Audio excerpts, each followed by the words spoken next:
we go. Hello guys, how are you doing today? My necklace has been so tangled all day, so hold on a second while I redo this. Hup, hup. Oh no. Oh no! I just did it again! Oh god. Okay, I'm really struggling. But hi Fifth, hi Cabriz, hi Infernal, hi J Lopez, hi Hearthstoner, hi Ornat, hi Leroy, hi Antarion. Good afternoon, how's it going? It's going good! Did you guys have a good weekend? I had a very lazy potato weekend, to be honest. But hey, those are necessary occasionally. Oh my god. I cannot. This is actually pissing me off. 1 second, guys. 1 second.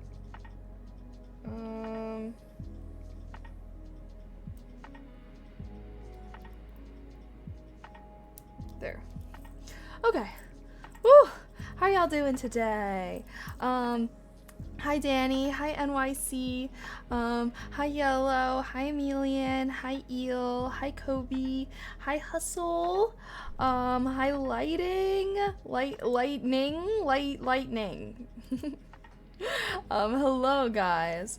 My weekend was full of social interaction. I'm kind of spent, TBH, really. I also was being social this weekend, kind of. Well, I was social on Saturday. And then I was a potato yesterday. But I went out into the world with some new friends, and I made some new friends on Saturday night, so that was good. And yeah, let's see. Yeah, yesterday, literally, I just discovered a new game, and then I just was just playing it all day. All I did yesterday was play this new game that I'm addicted to now. Yep, gotta see some family members I haven't seen in years. They're getting old. I mean, yeah, people get old when time passes, as it goes. I'm also a little conflicted about my hair. I'm like, I don't know if I like the headband, because I'm kind of a little more, like, dressed up, you know? I don't know. Boo boo boo boo. I love these co-working streams. Well, yay. Yeah, we'll be starting our focus session in 26 minutes, okay? At 2 p.m. We're gonna start it. So I was gonna chat with you guys until then, if that sounds good. Or we could start it at 2:45. That could be a good time too. We'll see. Cause then we would end it at like 3:30. I don't know. I get to work while you work today. Yay! Hi, Sleeper Big Cat. Hello. Yeah, I don't know if you guys remember, but I think Mondays are gonna be focus streams because I always have so much to catch up on from the weekend. So it'll be good. I can like schedule stuff out for the week and whatnot. Will there be another IRL stream this Friday? Hopefully yes. I actually have a charity stream coming up on Thursday. So I might make like one of the goals to be like some kind of fun IRL stream on Friday. So, we'll see. I mean, I might either way, but yeah, we got charity stream coming up this Thursday. I'll be raising money for charity, so if anyone wants to come and support a good cause, it's raising money for children in hospitals. And I haven't done a charity stream in a long time, so when I found this opportunity, or the opportunity got presented to me, I was like, yeah, why not? I like doing charity streams. It's good. Raise money for a good cause, so yeah, come on Thursday, and I'll set some fun goals, and then yeah, I'll probably make one of the goals some kind of fun IRL that we can do on Friday, and then if we hit it, then yeah, IRL. And then I'm thinking next week we'll do like Grant Park, go to the Bean or whatever. But gotta do some fun stuff for charity, right? That's actually one of my to-dos today during the focus session is going to be to come up with charity stream goals for this Thursday. I'm excited. What game? It's called Omega Crafter. It's like, we actually saw it in a, like, we like watched a game trailer that when we watched that event, that was like a bunch of game trailers. And so I actually had like the code for the game for free and everything. It's like the one where you like code little minions. I don't even know. You like have like a town and then you have like little guys that can like do stuff, but you have to like code them to tell them what to do. Anyways, I started playing it randomly, like as a meme of like, oh, I'm trying to learn how to code right now, like, and then this'll be a fun game that can help hammer it in. But it was actually really fun, and I did really like it. I don't know if you guys would want to watch it though. I imagine you would prefer Fallout streams, so I like to have an offline game that I play like not on stream and everything, because sometimes I feel like I have games where it's like I can only play the game on stream, so sometimes I like being able to game off stream, you know. I gotta have my off stream game. Hi 10, hello. Okay, here, wait, should I change this?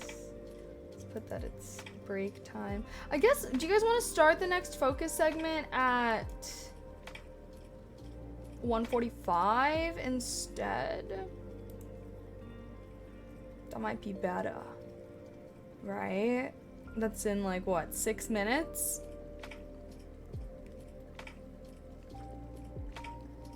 I feel like people usually kind of are still trickling in at the start. So I'm like, I should probably just do a 15-minute break time to start. I always do it for longer, but it's like people are trickling in at the start, so I feel like I should do focus.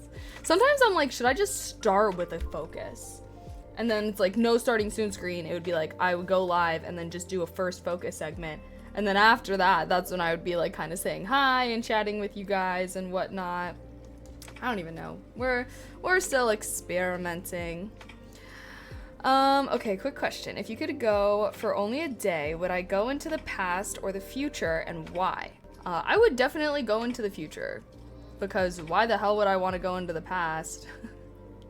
Like, we can already know things about the past, but there's no way for us to know anything about the future. So I would definitely want to go to the future just so I can be nosy. I'm assuming that I cannot like make any changes or bring anything back. So under those assumptions, I'm just going to be nosy. I'm trying to see, all right, what kind of technologies y'all got? What's going on here? Have we conquered other planets? Preferably I would go like if I could choose any time into the future, well, okay, can I guarantee that humans are alive? Because, like, I would want to go, like, pretty far into the future if I could. But if I can't, like, guarantee whether humans are going to be alive or not, I'd probably only go, like, 1,000 years or something like that, and then see if we are still alive in 1,000 years. You can find out exactly what the Pope said to Attila that made him turn back when he was... I mean, I could not care less about that, to be completely honest. I just feel like, yeah, I guess why would that matter at all? That wouldn't change anything, would not benefit society, wouldn't really be any kind of useful information. That's just me though. I don't know. I just feel like generally I am not, like, I feel like history is cool and interesting, but I don't know. I would never want to live in the past, and I don't really care about going back to the past. I don't really care about meeting any kind of historical figures. Like, I guess I'm just generally speaking, I am a more future-orientated person. I don't feel like I really get nostalgia that much. I don't know. But, like, now that I feel like the older I get, the more I'm realizing that there's a lot of people that are just much more past looking. Like, either they get really... Like, I don't even know. Does that make sense? I'd go to the past and slip myself $1 billion lottery winning numbers. I thought, well, okay, I thought we were assuming that you're not, like, able to change anything. You just get to observe and know things. I just need to go a couple of days for the next lottery drawing.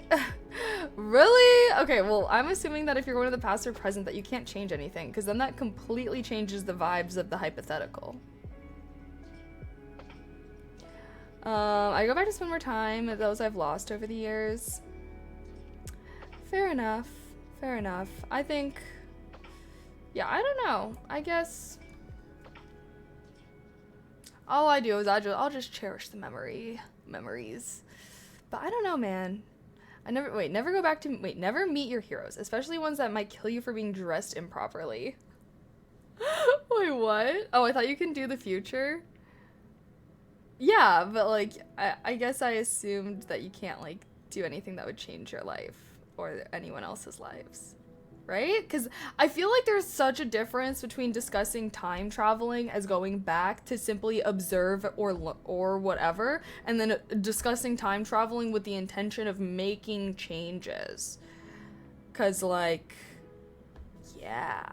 I feel like I just cannot even entertain the concept of time traveling with the ability to make changes.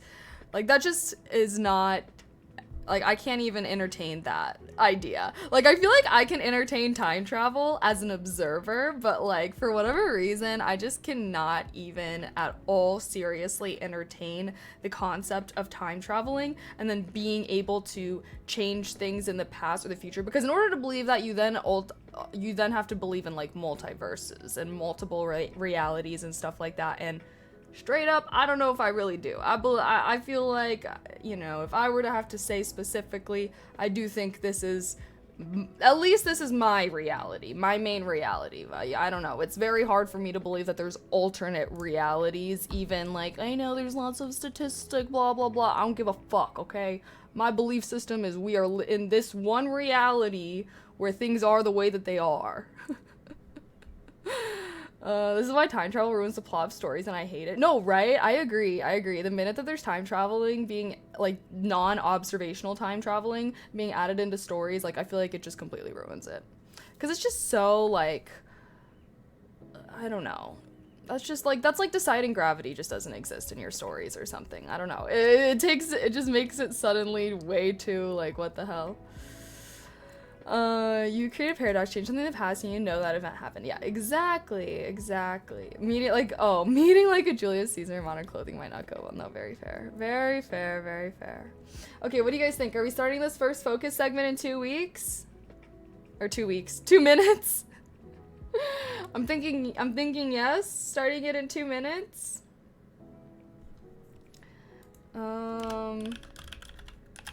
Also, I think for my first focus segment, I haven't gotten to journal yet today, so I think I'm gonna, if you see me like writing for a while, it's because I do want to journal a little bit today. I thought about doing it before stream, but I was like, better to just go live earlier. I wanted to try and go live at like noon. Ideally, I will be going live at noon on Mondays for these focus streams, but I slept in today, so sorry. But anywho, I hope you guys had a good weekend. We'll chat more in the break time, and everything. I need to plan out. I've started planning out, well, I don't know. I have a very busy month, guys. Look, I'm starting to be a more calendar orientated girly because adulthood requires you to plan things multiple weeks in advance. I think I might be going to the Renaissance Fair this weekend, guys. That's actually a big update. I think I might be going to the Renaissance Fair this weekend, and I will vlog it. My plan is to vlog it. I'm going with my friends, so I didn't want to IRL stream it and be annoying. Basically, I want to be enjoying the vibes with my friends as well. So vlogs are perfect because I can vlog certain things, and then I can also put down the camera and be present. So that might be something that's going on this weekend. Anyways, gotta figure shiz out. Okay, it's 45, top of the hour. Let's start this timer. What camera am I using? I should have, there we go. That's all my stream stuff and equipment, so should have links to everything there. Hope that helps. But yeah, okay, if you're new here, we're doing a focus stream today. If you have not been here, focus streams are a really good way to keep yourself accountable and productive. Idea is you throw me up on a spare monitor, and having me work on a spare monitor will help keep you more accountable and keeping you working as well. I know you got some 45-minute tasks that you need to do. Maybe it's putting away laundry. Maybe it's going through your emails. I don't know, but we always got shiz to do, so let's begin this Sigma grind set. And if you have absolutely nothing to do and you're like, oh my gosh, what am I gonna do during these 45 minutes, you can just watch my vlog over and over again until the next break. Okay.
Mute the stream if you're focused. Mute the stream if you're focused. I don't want to distract anyone. Hello.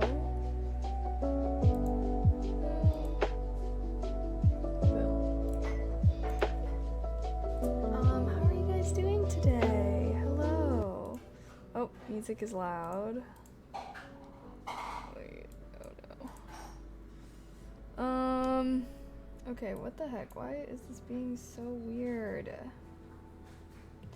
Okay, I don't know. Streamlabs is being weird for some reason. Okay, anywho though, did you guys have a good little focus segment? Did you get a lot of done? I've been getting tired this time every day recently. Do I need naps? So I actually used to be a religious nap taker. Like, I would take a nap every single day. Now I don't really take naps very often. But yeah, I used to be like, I would die if I don't get my daily nap in.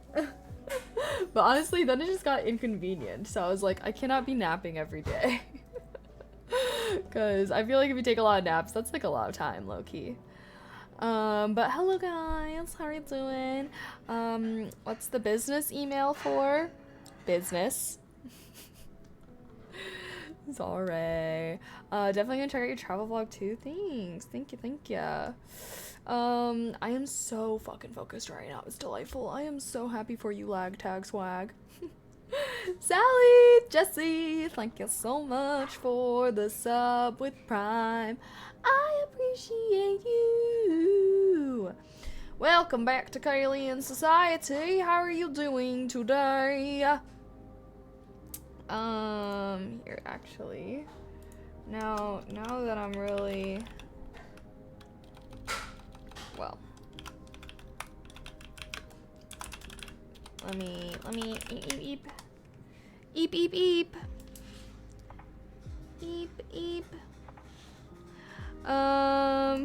Okay. Sorry, brain all over the place. I heard that I missed a karaoke stream when I went to the play. Oh yes, I was indeed karaokeing a little bit. But it wasn't too long, okay? I was not trying to make anyone's ears bleed or anything. We could do a real karaoke stream one of the, well, I don't know if you guys want to do a real karaoke stream. I'll have like an optional, maybe that could be one of the charity stream activities is karaoke stream, except chat gets to choose what songs. Wait, that could be a really fun idea. And then like anyone that like contributes like $5 or something towards the charity, they can like request a song for me to sing. That could be fun. I'm gonna be brainstorming some charity stream goals. I just made a little flyer for it, so I'm about to post that. Yeah. What charity? It's called Games for Love. I think I've worked with them in the past, but I worked with them through this other organization, and I think this time they just like straight approached me. But yeah, it's raising money for children in hospitals, basically. And yeah. So like what this charity does is they will like go and like bring games and stuff like that, because obviously kids be getting sad. Like it's like for kids that are like chronically ill and basically have to be in the hospital all the time. So this charity kind of goes in, it brings them games, it brings them toys, and you know, brings in people to like play with them and everything like that. So I feel like that's like a really good mission because, I don't know, hospitals are very scary to me. So I feel like if I was a child that had like a disease and I had to be in the hospital all the time, like that would be really scary for me as well. So I definitely think video games are something that can help, you know, distract from life when life ain't too great. So I feel like, you know, it sounded like a really good charity to me, and we hadn't done a charity stream in a while, which I do want to try. I try to do at least one charity stream a year because, I don't know, I feel like that's one of the good things about being a streamer is you can like do charity streams and give back to the community in that way. So yeah, this Thursday I'll be making some really fun goals and whatnot, and yeah, well, maybe we could do like some challenges. I think one of the goals is to do, oh my gosh, can I talk? I think one of the goals I'm gonna do is to have like a challenge IRL stream, like I don't even know. I'm like, what kind of challenges are there? I saw Emily, extra Emily, she was doing like a 10% Ironman, so she was like biking, running, and swimming, but like only 10% of whatever an actual Ironman is. And I was like, that could be fun. That would also be really hard. I feel like I'll just do a challenge that it's like, I don't want to do that, but if chat wants to support them kids, I would do it for charity. So I'm like, maybe some kind of physical activity IRL stream would be a good one. But yeah, we can brainstorm some goals and whatnot. I might even do it during my break session, after I put down the goals that I'm kind of thinking of. Sounds like a good cause. Yeah, I think it is. I always feel like, I don't know, it's like children's stuff and health stuff, I always feel like are very good causes. I feel like that's most of my charity streams, I feel like, have been like mental health or like children's health and stuff like that. Because, I don't know, I'm very grateful for my good health, and my heart goes out to anyone that has health problems, you know? She delivers DoorDash for 5 hours and makes $30. I guess that's content. Oh, I actually watched that stream yesterday, and she was actually live for 9+ hours Instacarting, and she only made like $60. I was thinking about that, and I was like, low-key, like, this is good for raising awareness on how exploited Instacart and, like, delivery drivers are, like, DoorDashers and stuff like that, because they actually do, like, so many work for so long, and then they barely get anything, because they're not, like, they don't get, like, a minimum wage or anything. But I was like, honestly, maybe this is making them kids. Maybe there's, like, a bunch of kid watchers, I don't know, being more grateful for their delivery drivers because of it, because she was sweating, and she was literally live for so long. I just, like, had her stream up while I was playing my new game. And I was like, dang, like, she's stronger than me. She's stronger than me. But that's crazy, like, 9 hours straight of Instacarting. So she's, like, driving around, getting groceries for people and stuff like that. And she only made, like, $60. And I was like, to be fair, I don't think she's very efficient. Yeah, I don't think she's very efficient, but it's like, I don't think that the average Instacart delivery person or whatever is, like, the most efficient person ever. Like, I feel like the kinds of people that normally work these jobs are, like, well, it's a lot of immigrant people, which, like, they can barely even, you know, sometimes English isn't their first language. I feel like that makes it even harder for them to navigate grocery stores and stuff like that. So, yeah. Actually, Emily does some wild stuff. She definitely does. Not as wild as I could. Oh, thank you. Oh. Barbecue mac and cheese. Yummy! I saw her refreshing the pickups to see if the money would go up. Aww. Yeah, no, I had, like, a lot of friends that did, like, DoorDash and stuff when I was in college, so I kind of got a first-hand see, like, how, like, low-key scam it was. Like, even if you just work at a restaurant and, like, make tips, you can, like, make so much more money. But obviously, jobs are, like, hard to get right now. I feel like a lot of people that do, like, that do, like, the DoorDashing or even Ubering or Instacarting, I feel like a lot of those people do it on top of, like, a regular job that they have. Although, now that I live in the city, I do meet a lot more full-time drivers, which I guess makes sense because it's probably easier to make a living off of that stuff in the city than it is, like, not in the city. 60 a day, so 300 a week and 1.2 k. Right? I'm like, it's crazy, but that's why a lot of those workers, though, have been, like, kind of standing up for their rights. Because basically DoorDash and, like, Instacart, like, all these companies, they can really exploit these workers and barely pay them at all because these workers are considered contractors and not employees.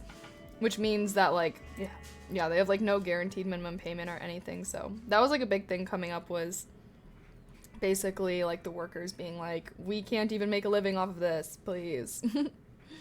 I see DoorDash people make a couple stops on the way to me, but I'm in a busy area, I guess. Yeah, I feel like in the city, like, you could probably live off of it and whatnot, but I feel like at least, like, Chicago, which I feel like is very dense. So I feel like, I don't know, even, like, I think that you would make a lot more money doing it in Chicago versus LA. Like, I cannot even imagine trying to support yourself as a DoorDasher in LA because everything's so much farther from each other and there's way more traffic and gas is expensive, not to mention. Would I do a DoorDash stream? I don't know. I don't have a car, so it would be like me on a bike delivering. That would be hell, honestly. Oh my god. Trying to deliver food on a bike. I don't think I could. Biking through the city, DoorDash delivering. Hypnotica, thank you so much for the 7th Prime. Happy 17 months. I appreciate that. Heart. Vegas though, gas are cheaper out there. Yeah, but who the hell wants to live in Vegas?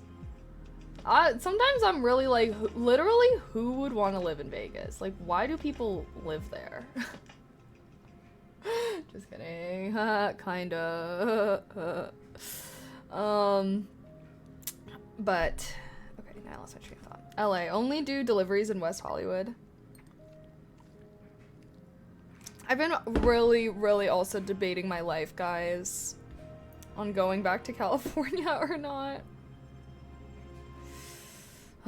Okay, but maybe that's a problem I should worry about in the fall.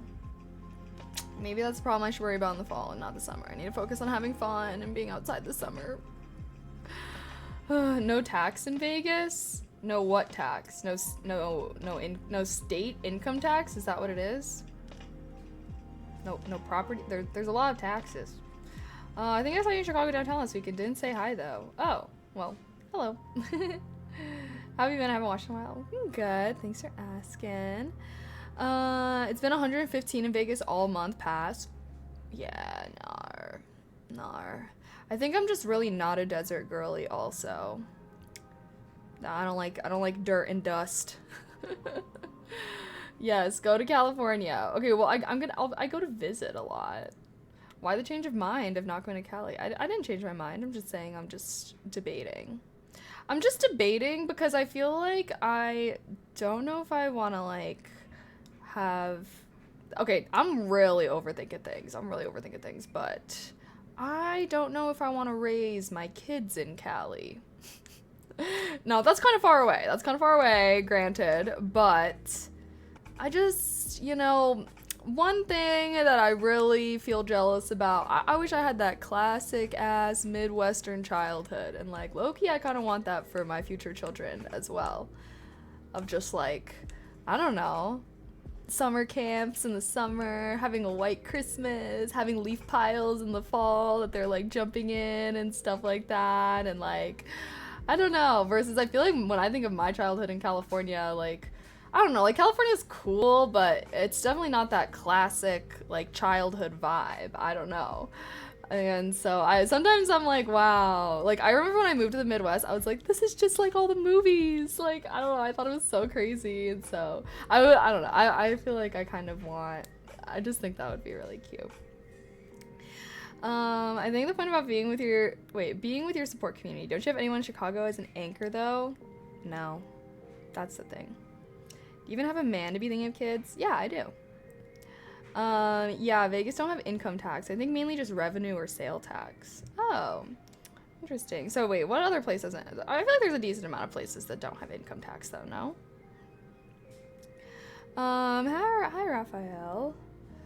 That checkout that you're Midwestern super vapid. Oh, is this the person that's trying to rage bait me? Okay. Anyways, I'm from the South, so Cali sounds nice to me, not gonna lie, but I get that. Yeah, I hear I feel like, well, I hear that the South is like beautiful with nature as well. Although I've heard that there's this vine that is like slowly devouring the South. It's like this invasive species. I think it's from Asia or something, but yeah, it's like this vine that's like taking over the South slowly. And there's like pictures. I don't even know, but I've never really lived. I've never lived in the South. I've never really been to the South. I've like driven through the South on road trips and stuff.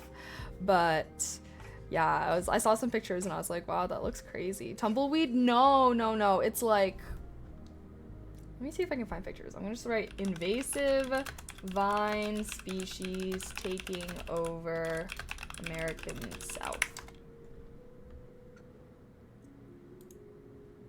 Shut the actual fuck up, AI, whatever. This is it, kudzu. I just wanna, show me some pictures, bro. But this is it, this is the vine. It's like eating the South, I've heard. But it's just like, it will just grow on anything. It's extremely resilient.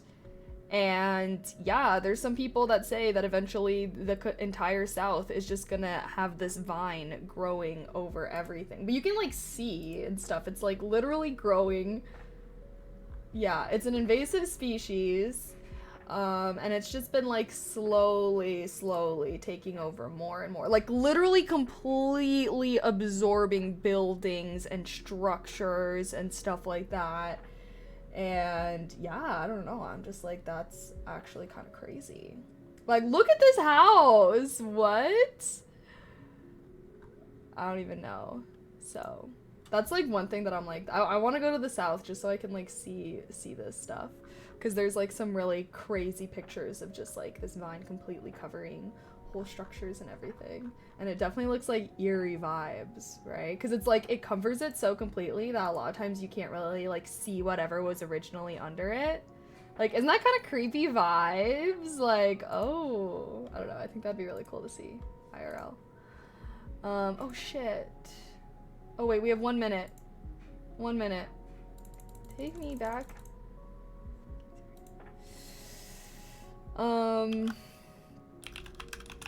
It's gonna look like The Last of Us out here.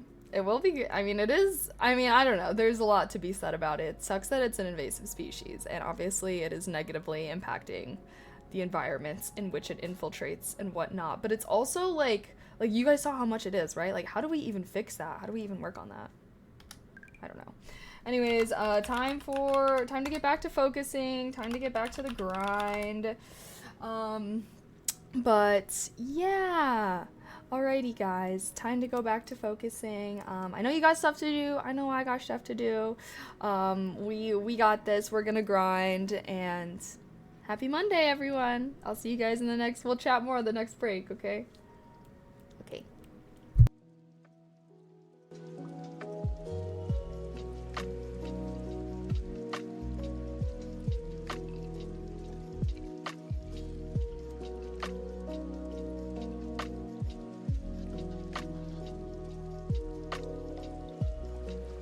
Also watch my vlog if you haven't, please.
Mute the stream if you're focused.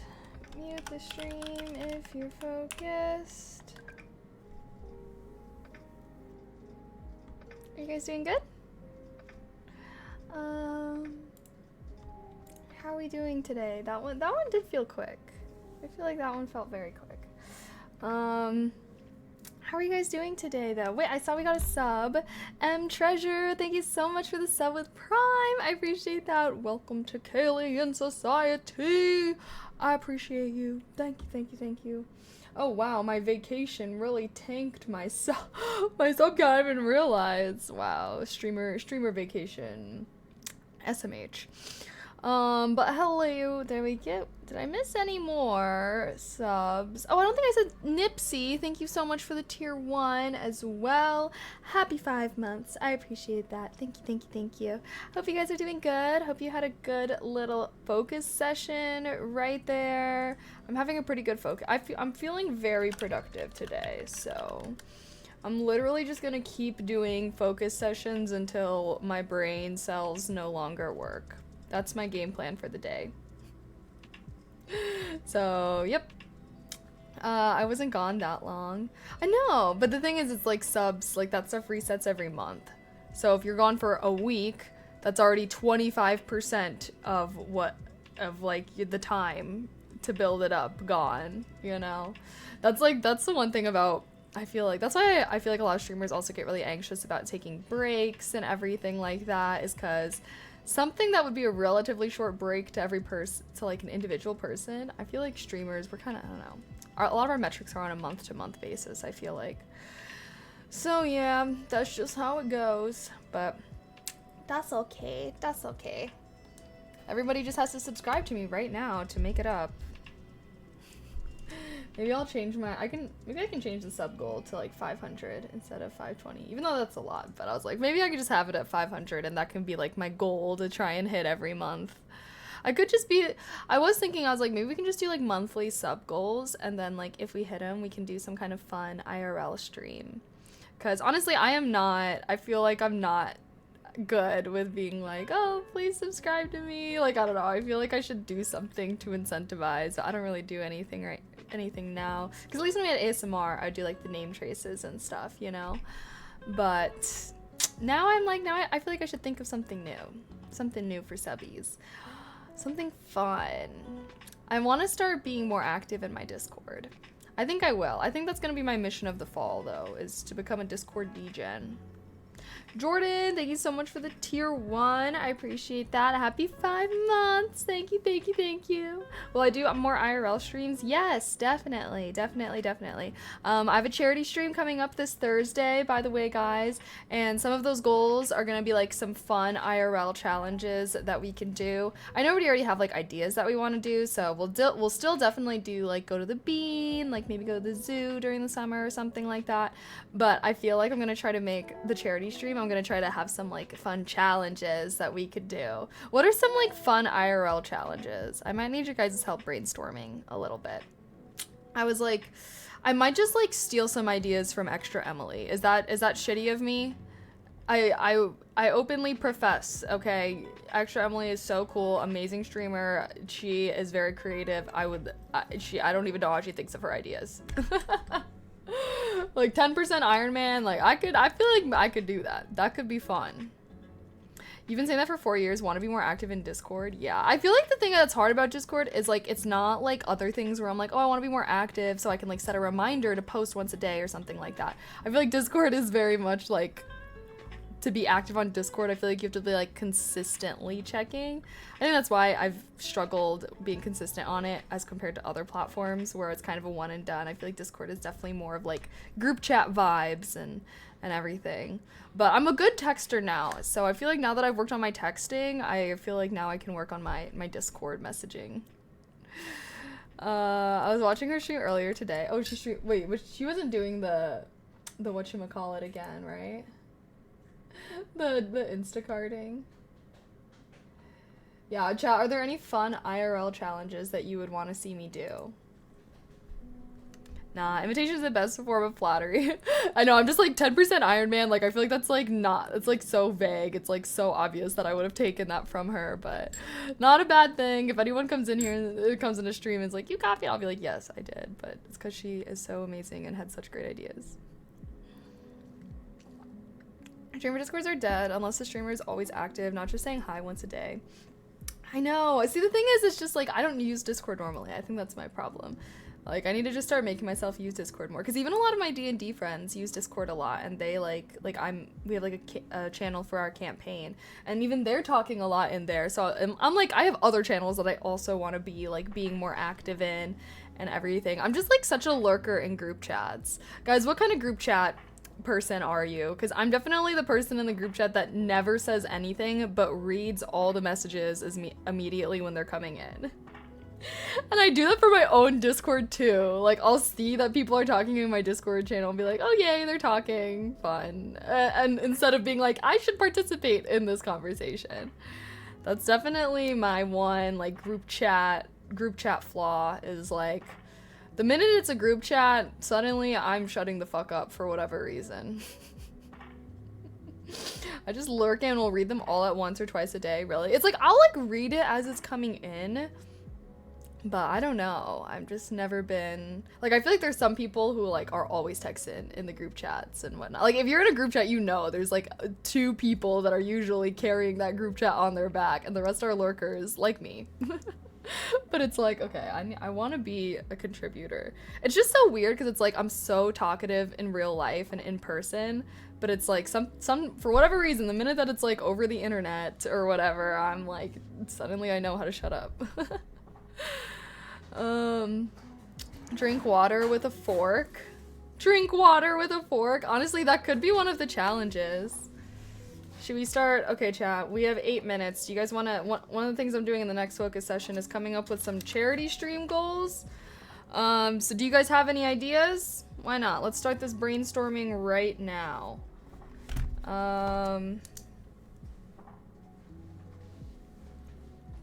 Charity stream. Wait, hold on. Sorry, do you guys ever like start to write something and then you're like, that's so ugly, I'm actually gonna rip off the page and completely start over? That's how I taught myself how to have good handwriting when I was a kid. If you want to know how I taught myself to have good handwriting, it's I would make myself completely start over whatever I'm doing if I wrote it and I thought that it looked ugly. And now I feel like I still have some of those tendencies where I'm like, I don't know. But yeah, that's how you can make yourself have good handwriting, is making yourself start over if it looks bad. This is why I type. Okay, this is when I was like a kid. But this is also like I don't know if maybe this was a girl thing, but I do feel like there was a time period where like girls having really good handwriting was like so cool. Like Lauren, you guys know my friend Lauren. I remember like she used to have such cool handwriting and I was like so jealous of it, and I'd be like, oh my god, like her handwriting looks so good, like oh my gosh. And so then I would like practice my handwriting at home, and I remember like, you know how like most people write their A's like that, but like she would write her A's like that, like a typed A. And so I started writing my A's like that. And yeah, Lauren was like the coolest girl in my elementary school. And I'm still friends with her, so just kidding. But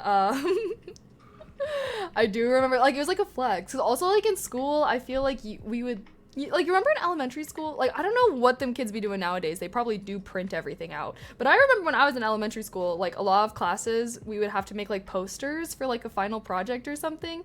And so I would, like, you know, I'd want to have, like, a really cool-looking title and stuff. So being able to, like, draw bubble letters, I feel like was really popular. And yeah, now I'm sure the kids just like print stuff out, but I remember like hand making all of my like childhood projects and posters and everything. One time I made a poster that was actually, you guys want to hear something that's so funny? The very first time I ever did Adderall, I was like a senior in high school, or maybe I was like a junior. I don't know. All I know is I was in high school and I did it. I took it for like to do my final project. I basically had a final project that I waited till like the weekend before it was due to work on, and I made this poster, and it was the first time I had ever taken Adderall before.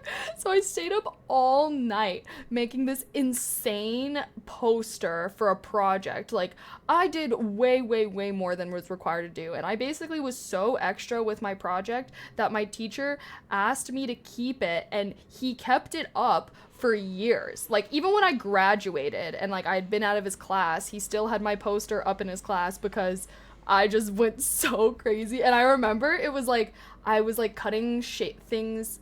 Instead of drawing things, I was basically cutting up construction paper to make the pictures. And if you can just imagine how much more work that is, of cutting up construction paper into shapes in order to make pictures.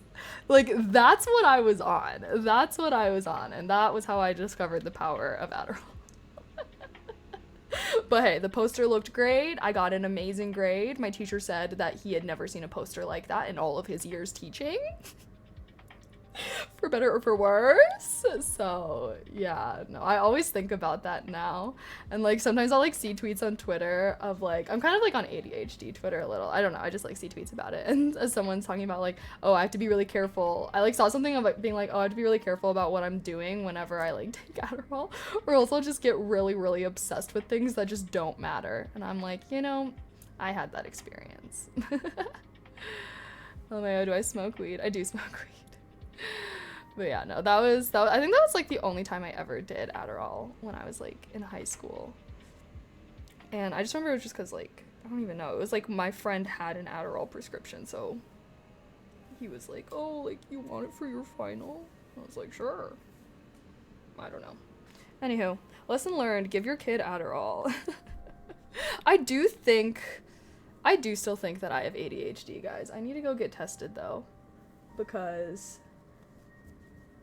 I don't know. I need to go get tested. I won't say anything else. No self-diagnosing. I'm doing good, Randall. How are you? On a business brainstorming session right now, and I'm home. I had to smoke, LOL. Yeah, do you like smoking to brainstorm? I do feel like smoking can make you, I don't know. I guess sometimes, let me think. Actually, no, I do creative things when I'm like high. I just don't normally do like productive things. Is Adderall similar to acid? Anyone in chat done both? They are not similar at all. I would say Adderall, I don't know what we want to be comparing it to, but they're not similar at all. Adderall, I feel like you do acid to go like have a good time. You do Adderall to get shit done. Like, like, I don't even know what I would compare it to, because I wouldn't even say like Adderall is like a recreational substance. I mean, maybe there's people that do it for fun, but I feel like it's one of those like people do it. Well, it's like a medication, so it's like it's a medicine for some people, you know. Self-diagnosis always goes well. Yeah, no, it's almost done. The task took a good portion of the stream. I know, I've been working on a lot of my shorter tasks, so, well, yeah, so these are like my longer tasks for the next session. ADHD isn't real. It's a ploy to sell drugs. Every single person tested for it will have that reason. Okay. That's fine. I will say I do feel like ADHD is like a creation of our modern society, but regardless, I do feel like it is also very frustrating, like actual ADHD. I think the thing that's most frustrating, and I won't, like I don't know. It's, yeah. It's literally a chemical imbalance. So it is real. It is real. Adderall is speed. Wait, what even is speed?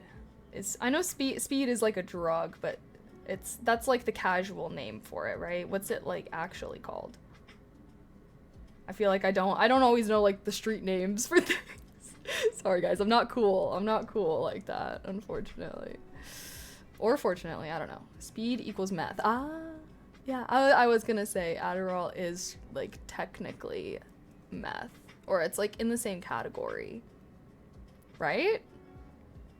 Yeah, but it's like not the same substance, obviously. Don't do coke. The stuff they in med school about the effects is scary. Yeah, no, drugs, addictive drugs, bad, okay? Stay away from them, chat.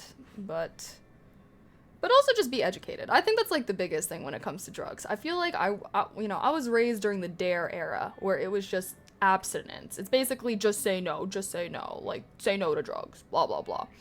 But I feel like the most effective thing to tell people is just be educated. Like if you're thinking about consuming a substance, do research into it, make sure you're really aware of like everything about it, and then make your own decision. Make your own informed decision. Because I think the worst thing you could do is like do a substance not really knowing anything about it.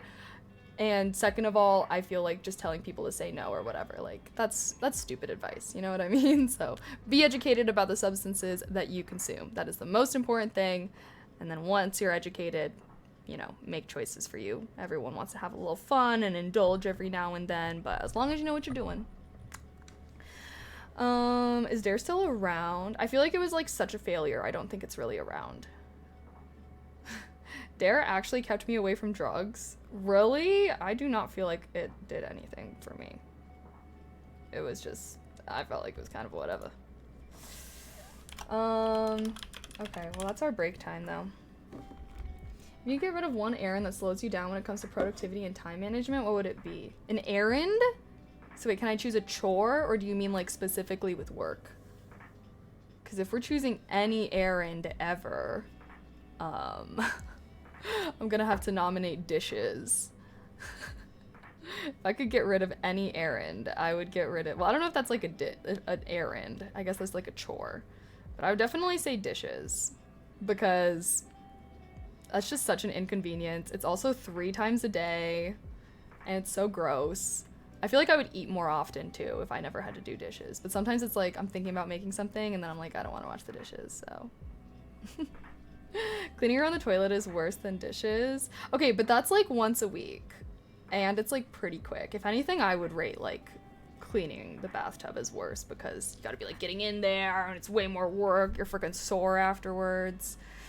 But I feel like the dishes thing, the fact that it's like so frequent and it's every single day, it just like really wears on me. Versus like once a week cleanings are inconvenient, but I don't feel like they wear on me as much.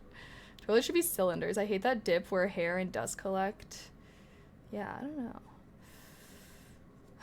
I don't know. Ideally, in the future, when I'm rich and bougie, I could just have like a cleaning person come like once a week or something, because I also am not a fan of cleaning. That's my goal, is to be rich enough that I can have somebody else consistently clean my house. Okay, anywho. We're going back. I'm going back to, we're doing focus stream. Time to focus. Yeah, I don't need to get my whole spiel, right? Y'all know how these focus streams work. Okay. Here also, if you don't have anything else to do during this focus segment, you can just watch my vlog like 4 times. That would be so amazing. Also though, guys, I just realized I am literally so close. Oh, I can't switch the thing because of the timer. But I'm literally, if 16 people subscribe to my YouTube channel right now, I can be partnered. I am literally 16 subscribers away from being partnered on my channel. So if any of you guys, if 16 people here want to go subscribe to my gaming YouTube channel, I can apply for partnership right now during this focus stream. But I need to hit 500 subscribers to do that. I'm at 484. So it would totally mean a lot. Even if you want to unsubscribe later, it would totally mean a lot. But yeah, it's my gaming YouTube, by the way, my gaming channel. If 16 people want to do that, I'll be able to apply during this focus session. So you can unsubscribe later. Just let me, I want to get my application because it takes them a while to approve it and everything. And I could just do it during a focus stream, you know? Okay, anywho, heart. Enjoy your guys' grind. I'll see you guys in 45 minutes, okay? 43 minutes.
mute the stream if you're focused.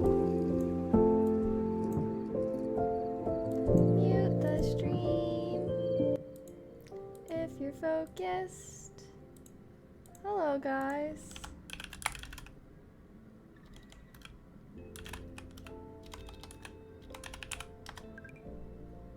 There we go. Break timer. Hello, guys. How are you doing today?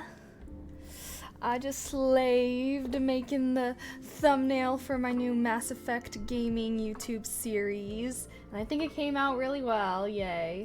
Took me longer than I anticipated, though. But yay! Wait, actually, let me.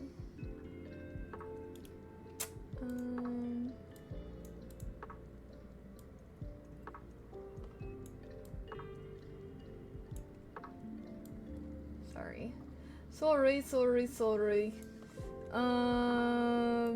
Okay. I think this is good now. Okay. Hello.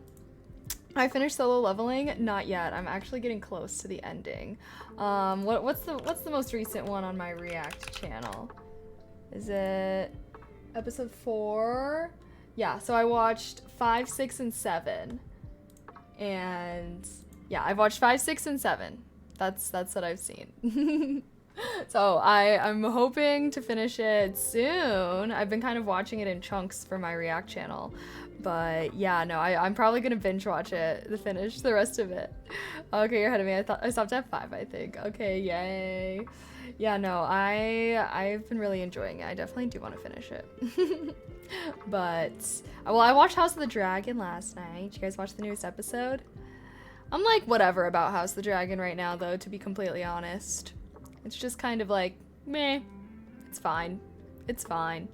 Neat. So no coding today or just other work, huh? I think no coding today. I'm gonna do, like, my Monday focus streams are literally just me grinding content work. And then Wednesdays focus streams will be for coding and everything like that. But yeah, this is the first of many. Well, I think we did one last week, right? But anyways, focus streams every Monday, and it's really just for me because I normally have Mondays as my grind day off stream, and I'm like catching up on stuff for the weekend. So I'm like, why not 2 birds, 1 stone? Catch up on stuff for the weekend, schedule stuff for the week, and then do a focus stream.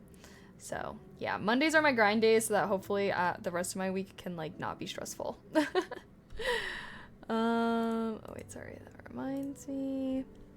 I'm like trying to cross stuff off my list that I've done so I can feel super amazing and accomplished. Woohoo. Boom. And boom. And boom. Okay, woohoo! Look at that. Cranking shiz out. One of the other things I started to do was brainstorm charity stream ideas. I came up with an idea that I wanted to suggest to you guys for my charity stream, which was playing Elden Ring. What do you guys think? Would you rather, I don't know, I was thinking we could do Elden Ring charity stream, and obviously, like, I don't know, we could do like fun challenges and everything like that. And then, yeah, I don't know. I thought that could be a fun one. Obviously I wouldn't play it like the whole charity stream. We would like do stuff beforehand. But I thought that could be a fun thing to do for like the stream. So that way I can stream for a long time. Cause I'm like, if I don't game, I feel like, I don't know. But is that a bad idea? Would you guys rather me be doing like, I don't know, well, because there's no way I can chat the whole time. So I was thinking I could like start the charity stream with chatting and then like different goals, like, I don't know, like IRL. I thought we could do, maybe I could build a puzzle. Maybe I could, I don't know, guys. I'm like having such a hard time. I was like, maybe I could do a giveaway. I put like 10% Iron Man IRL as one of the goals. And then I have a spicy ramen challenge. I have pie to the face, question mark. Giveaway can be expensive. Yeah, but I actually like have some stuff that brands have sent me. and so that I haven't opened or used or anything like that from when I was kind of grinding on my brand collabs. So I was like, maybe I can just do some giveaways for those. So I'll try to do at least one giveaway, but I'll either do one giveaway and just like get something for the giveaway, or I'll just do like a few small giveaways with things that maybe I already have that like brands sent me that I haven't used. Obviously that I haven't used. I would not do a giveaway with things that I've used. Unless y'all want that, I don't know. But I don't know, I'm kind of having a tough time thinking of like goals or like how I should do the stream. Like when other streamers do charity streams, I guess I've normally treated charity streams like subathons. But I don't know. I don't know if that's like the best vibe. You know what I mean? Like I want to be able to, I don't know. So I'm thinking maybe I'll have like some small goals, and then like the last goal will be like play Elden Ring, and then when we're playing Elden Ring, I can like have things that like if somebody donates a certain amount to the charity, maybe that can make us like spin a wheel or something like that, and then whatever it lands on, maybe it'll be like some kind of Elden Ring challenge where it's like, oh, fight the next boss without magic or something like that. But that's kind of what I was thinking. I don't really know, though. I can't really tell. I feel like people were really into me playing Elden Ring, but maybe that was just because the DLC came out. Like, would that... I don't know. Would y'all want me to play Elden Ring? Or not? Or not? Pie to the face, yes. I know, I did text Claire, and I asked if she's busy on Thursday, so if she's not busy, maybe she can come over for part of it, and, like, we can do some stuff together, too. But I don't know. I'm brainstorming. Y'all got any ideas for me or no? I'm about to just go to Extra Emily's page and freaking scroll through her VOD titles for inspiration, because she's always doing crazy stuff.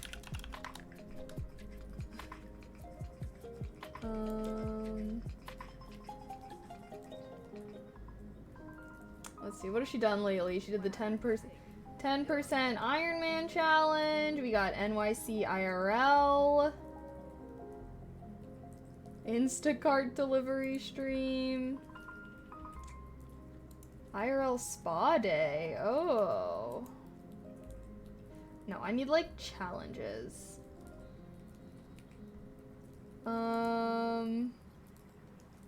Honestly, yeah, I don't know.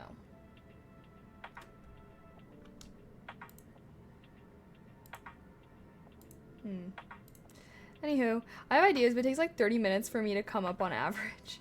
Yeah, coming up with ideas, brainstorming, that's a whole big thing.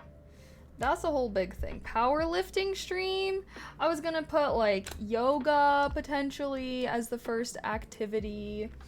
I feel like since I'll probably be doing a long stream, you know, maybe it'll be good to work in some, some yoga vibes.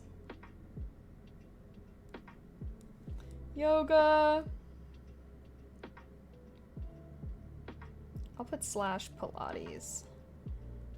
But I might get sweaty if we do a Pilates. Sorry.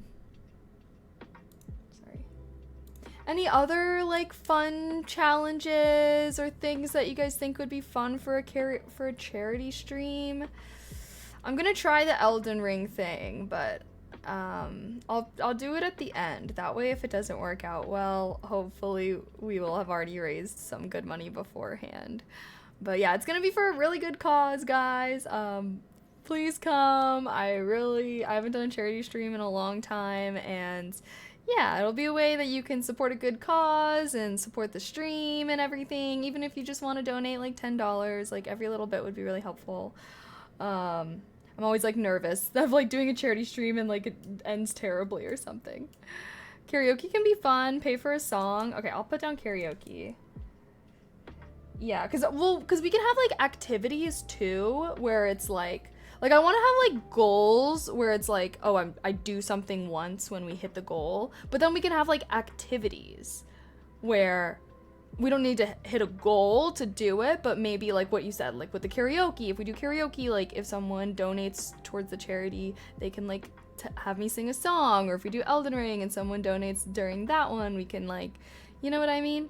So that's kind of what I'm thinking. That's kind of what I'm thinking. So we'll have like activities where we don't necessarily need to hit a goal in order to do it, but it's like once we're doing that, like I don't know, like I don't know. Yeah, so that's kind of what I'm thinking. That's kind of yeah, it's kind of the vibes I'm thinking. Should we start? We could start the stream with a puzzle. Would you guys rather start with a puzzle? I figured that we could like start with something chill and then like chat, and then we could do like puzzle. Well, we could do like yoga / Pilates, then puzzle, then karaoke, and then Elden Ring. Sound good. Well, I have spicy ramen challenge as one of the things, but I think I would pass away doing that. How about debate? What do you mean debate?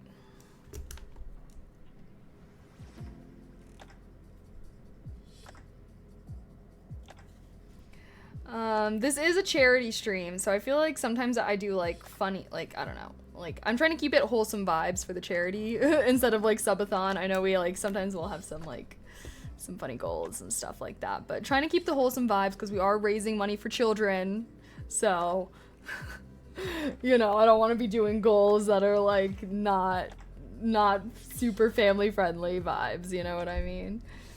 But yeah, that's kind of what I'm thinking. I'm excited. I think it'll be really fun. And yeah, I think it'll be a good time. Children need more of those. Yeah, we do, don't we? Aren't we? Wait, does America have a declining... I know we have a declining birth rate, but we don't have a declining population, right? Like, I saw something saying we had a declining population. I was like, I don't think that's right. I think we just have a declining birth rate. Also my nail just came off, Sag. I'm down for this. Okay, hopefully it's fun. I'm gonna try and make it fun. It's for charity, guys. It's for a good cause, so please come so we can have fun together. We can have fun together.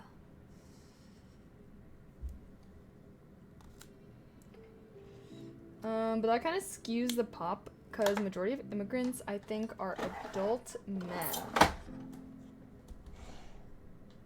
Wait, what? Below replacement, we rely on importing. That makes it sound like they're a commodity. But yeah, I mean, I think that's good. Raising children is expensive. If someone comes to our country already grown, then they're coming here ready to work, ready to pay taxes. That's another thing I've never understood about, like, why... Well, I don't know.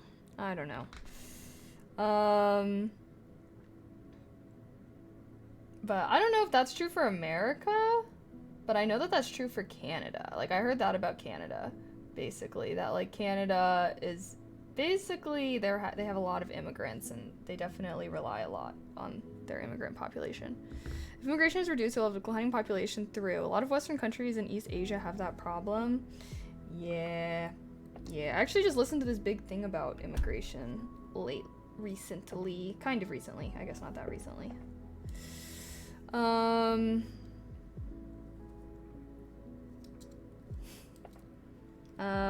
Okay.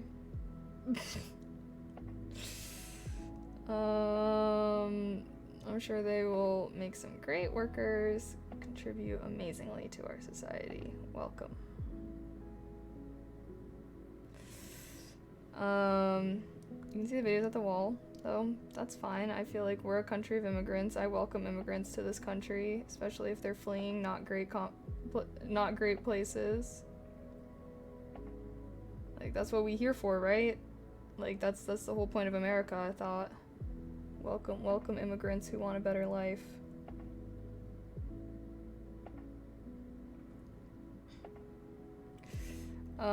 Yeah, the wall bugs me out because what happens when I want to flee to Mexico? Yeah, man, I don't know. Is the wall even, like, actually there? I thought they didn't actually build it. They just, like, put a barbed wire or whatever. Think about our parents or grandparents had kids in their 20s. Last 20 years, people are having one kid close to 40.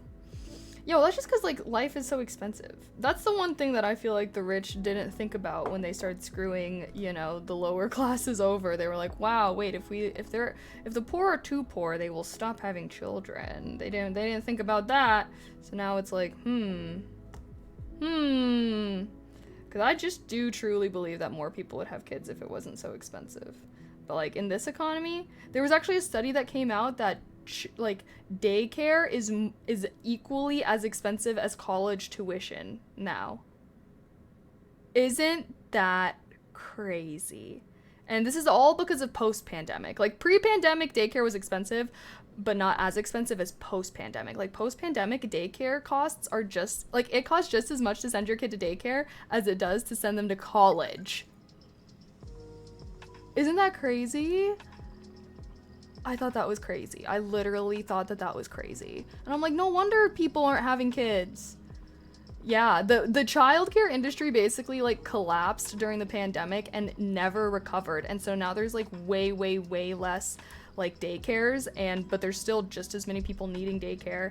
And so it's actually become, like, a huge problem is the cost of childcare, basically. So yeah, it's very sad. Now we need a college fund and a daycare fund, I know. But there's actually this movement coming about for, like, government subsidized like daycare, basically.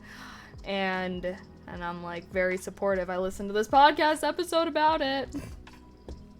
Here, I can actually send it to you guys because it was actually really good and it was very interesting. Talked a lot about the childcare industry and whatnot. I can send it to you guys if anyone was interested. It's actually like 40 minutes, so if you don't have anything to do for the next focus segment, this would be perfect. Oh, this is the one about, wait, this was actually the most interesting episode I've listened to. This one's about Amazon. That's my favorite episode from this podcast that I've listened to. But this is the one that's about childcare. I thought it was interesting. But the one about Amazon was actually crazy and so interesting. And it was a lot about, like, monopolies and just, like, things Amazon has done. Very crazy, very crazy. Anyways, yeah, feel free to listen to those episodes if you don't have anything to do for the next focus segment. But we got another one coming up. Break time is over.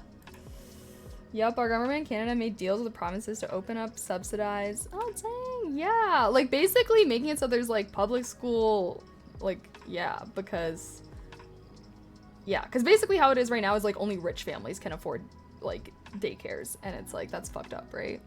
So it's, like, you should be able to have, like, a cheap daycare, or, like, a free daycare even that you can send your kids to, but then if you, like, want to be sending your kids to, like, Montessori, like, special ones, you still can, whatever.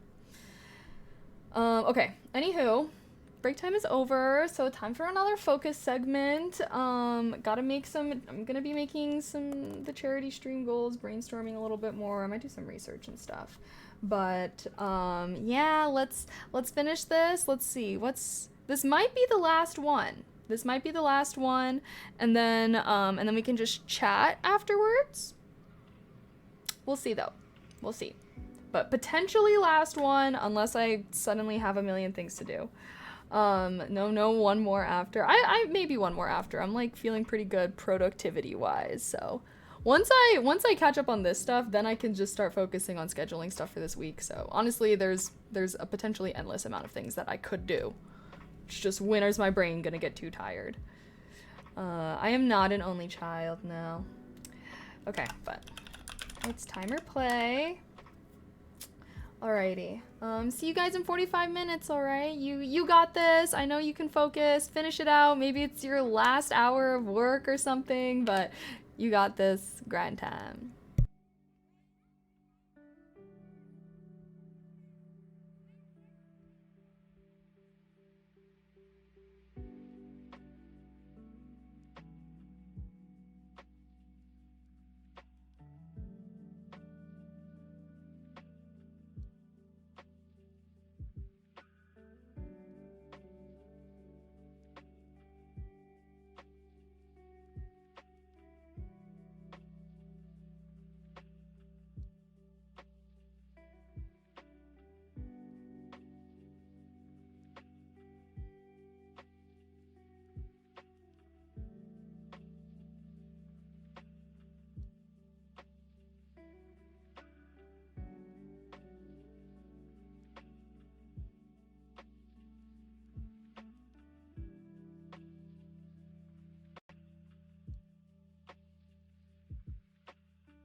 Hello, hello, hello.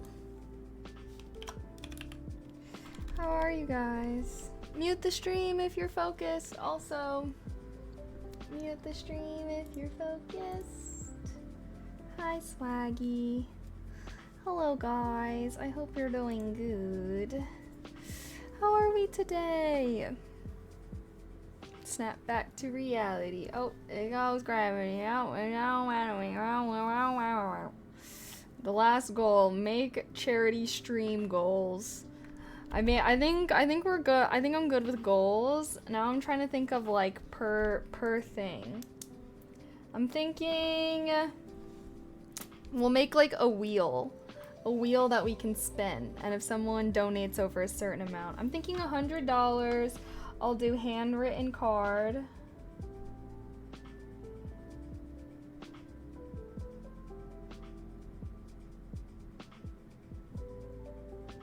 Card via mail. So I mail it to you. I always like doing those. I always like doing those for like the big ones, because normally I feel like the people that will like donate a lot or do whatever. Anyways, I always like write a whole big thing in the cards. I always wonder that. I'm like, I wonder if like the people that I like have sent cards to in the past, if they keep them or anything, because I always will like write long things in it, especially if the person like chats a lot. So I thought that could be fun. Should I get Bean Boozled, guys? And I can do like eat a Bean Boozled for every $10. Thought that would be good. And then we'll make a wheel of pain. So I'll put spin wheel for $25 contributions and higher. I'm totally the type to keep cards. So much clutter though. I know. I want to get like I have like a memory box now where I kind of put all my like little keepsake items and everything. That way it doesn't feel like they're junk. Because sometimes I'm like a sentimental person too, but then sometimes it's like, oh, it feels like so much clutter, you know? And then I don't even know. I was like, maybe we could make, hold on, let me look this up. Simple DIY plushie. Like, remember how we made those snowmen out of socks? I was like, maybe I can do something like that, except with like a bear or something. Honestly, I feel like I could do this.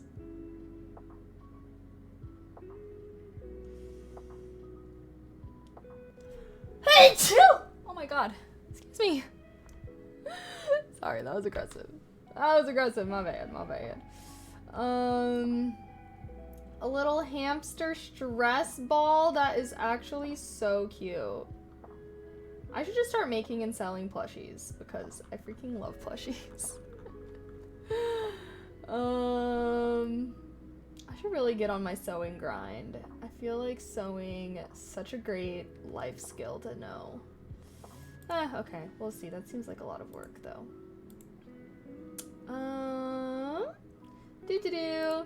I don't think enough people. I still need 10 people to subscribe to my channel.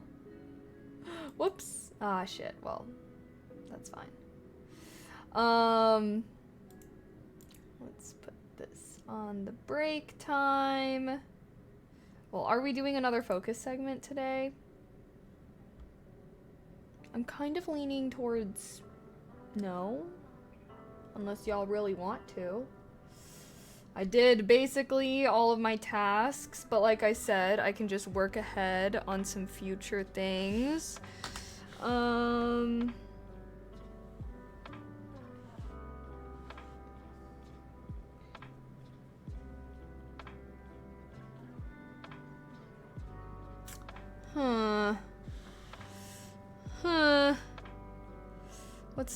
What time is it? It's 6 p.m.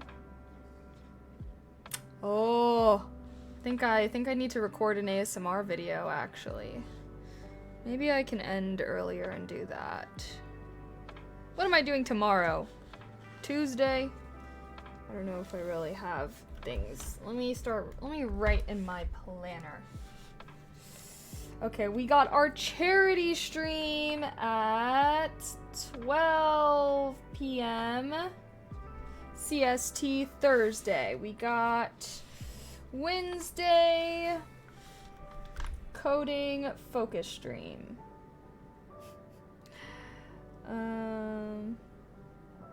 Yeah. Coding focus stream.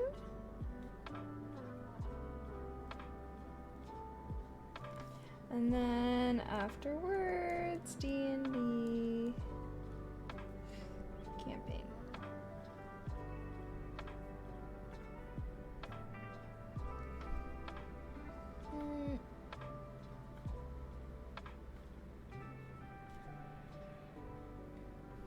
Okay, and then Friday, I don't know. Okay, should we, I'll probably set one of the charity stream goals as like an IRL to do on Friday. Yeah, I'll just put IRL stream, but I also have beach volleyball. Let me put that, beach volleyball.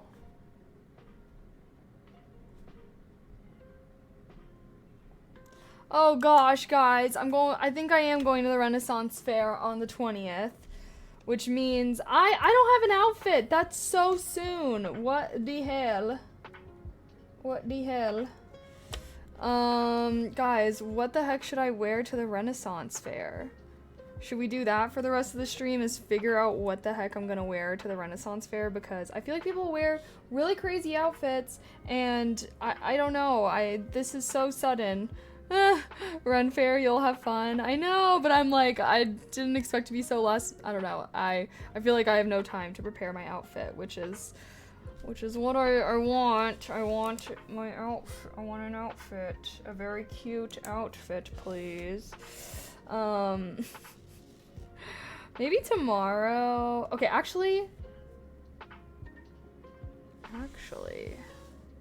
Well, God. This is really just so sudden. Sorry, 1 second, guys. Maybe if I can figure out what to wear today, then tomorrow we can well, I don't know. I think it's too late for me to try to make something. Right? I definitely think it's too late for me to try and make an outfit. So I'm definitely gonna have to DIY some shiz. Darn.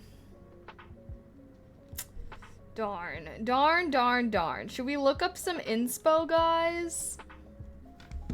Maybe that'll be my mission for the rest of the stream. Let's go to Pinterest. Pinterest. Log in, please.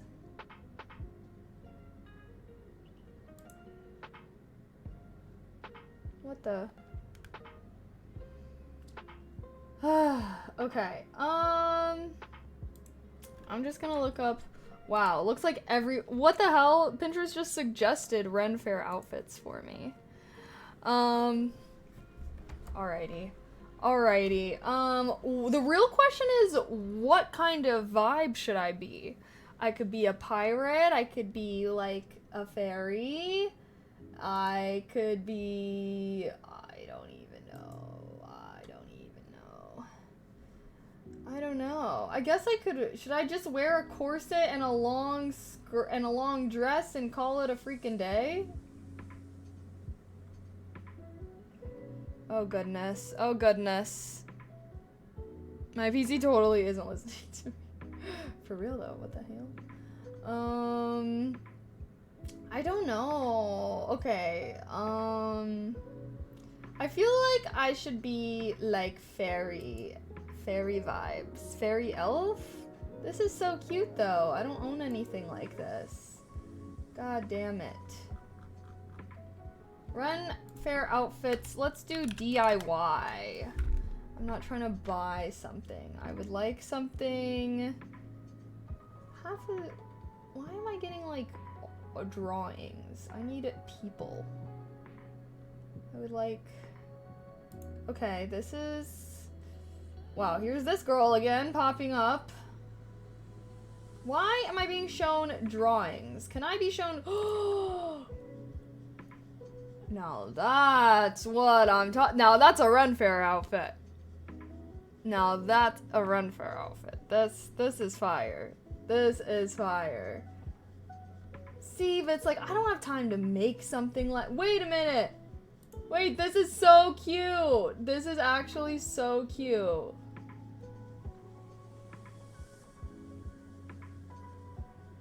Well, yeah, I don't think I have time to do anything like this. I don't think I could do any of these ideas. Great. Fantastic. Wait, this is so cute. This is like an outfit though? It looks like these people bought it. How bad of an idea is it to click this link? I got the HTTPS. I'm trusting in this random link.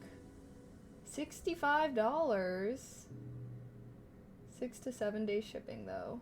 Wait, but this would be like actually such a cute outfit. Oh, it's sold out. Okay, never mind. How difficult do we think it is to make this? I don't think the mushroom costume is authentic. No, people dress up as mushrooms every year for the Renaissance Fair. Even though I have never been to a Renaissance Fair before, I am an avid fan of looking at the outfits. And there are always mushroom outfits there. What do you mean? The mushroom outfits are usually some of the best ones. I feel like I should make something like this though. Like, this is badass. This is sick as hell. Or even if I just made a cloak.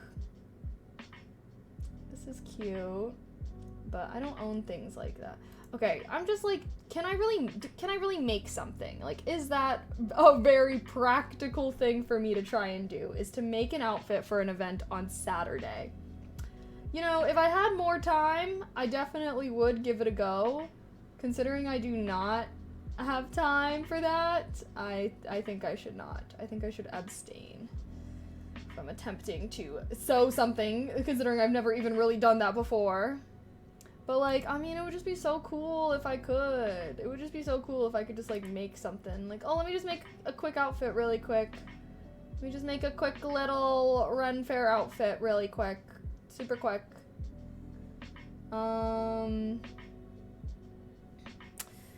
Just buy it. It'll take like 10 hours probably. It'll make more wait, what?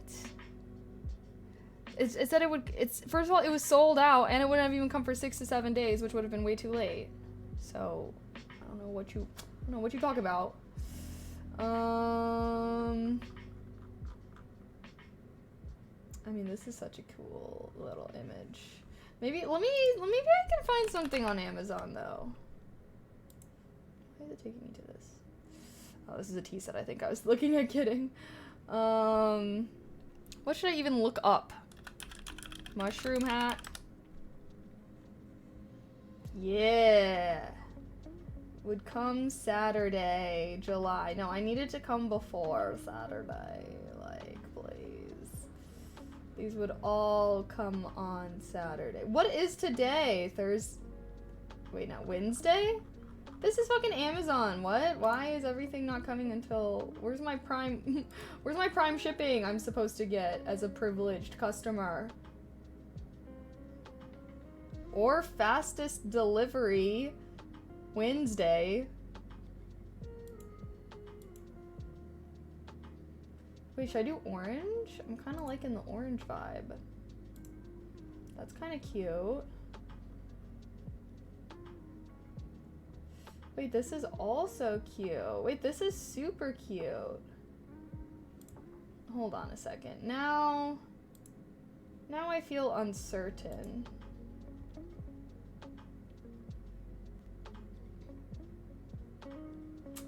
I don't know. Should I be like not a mushroom, I guess?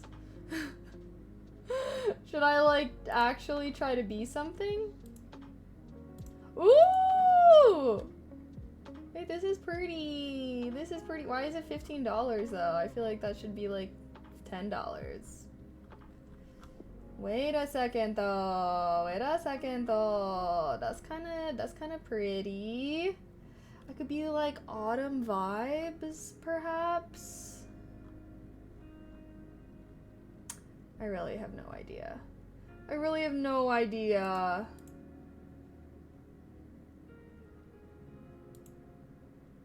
I feel like I need a leather corset or something. Wait. Hold on, this comes with all of these items and is only $30-something? That seems a little suspicious. That seems a little suspicious. You're telling me this comes with a dress, a hat, and a corset? Or is it no dress? Is it just corset? Maybe it's just corset and hat. God, I don't know. I haven't been to a run fair since I was a teenager, but the last time I went, I bought an ocarina. Ooh. You should go to a costume shop in person. A Renaissance fair costume shop.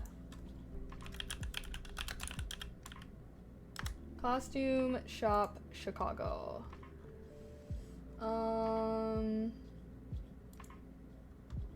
Wait a second. What did I just see? Fantasy costumes?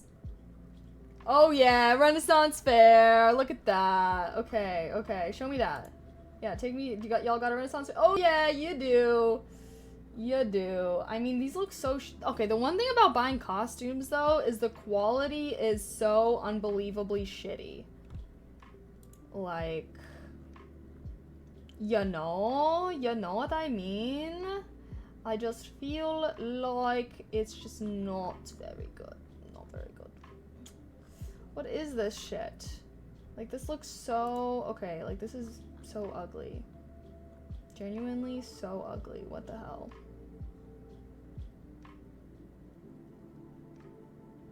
You know, I guess I could just be on, like, wearing a pretty dress, calling myself a princess type of vibe.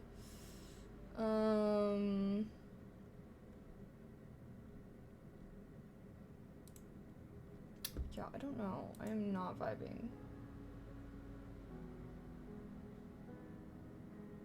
This one doesn't seem too bad, I will say. That doesn't seem too bad. Mushroom shoulder purse.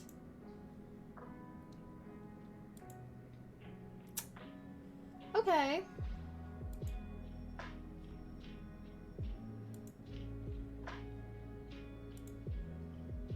Ooh, I can make it itty bitty tiny. Yay. Aww, not for this size though. Why? Wait, actually though, why? That's fucking annoying. Okay, I'm gonna add this. Well, wait a second. Oh, I could do black and, what is that, dark coffee versus coffee. I don't know. I guess I don't mind that. Oh shit. Add to cart. I feel like that could come in handy with some other future costumes, yeah?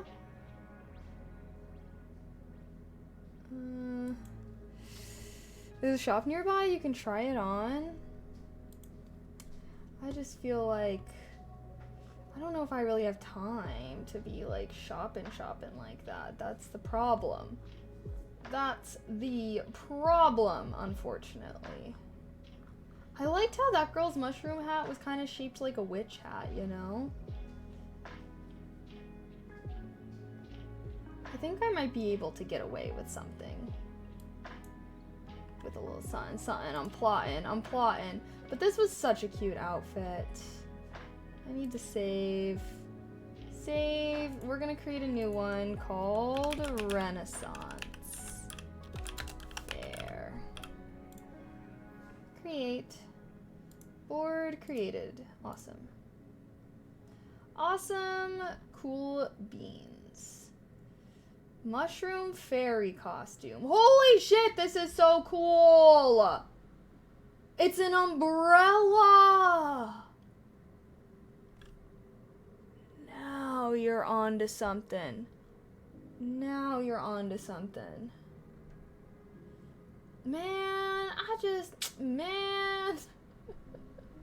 I just really have no idea.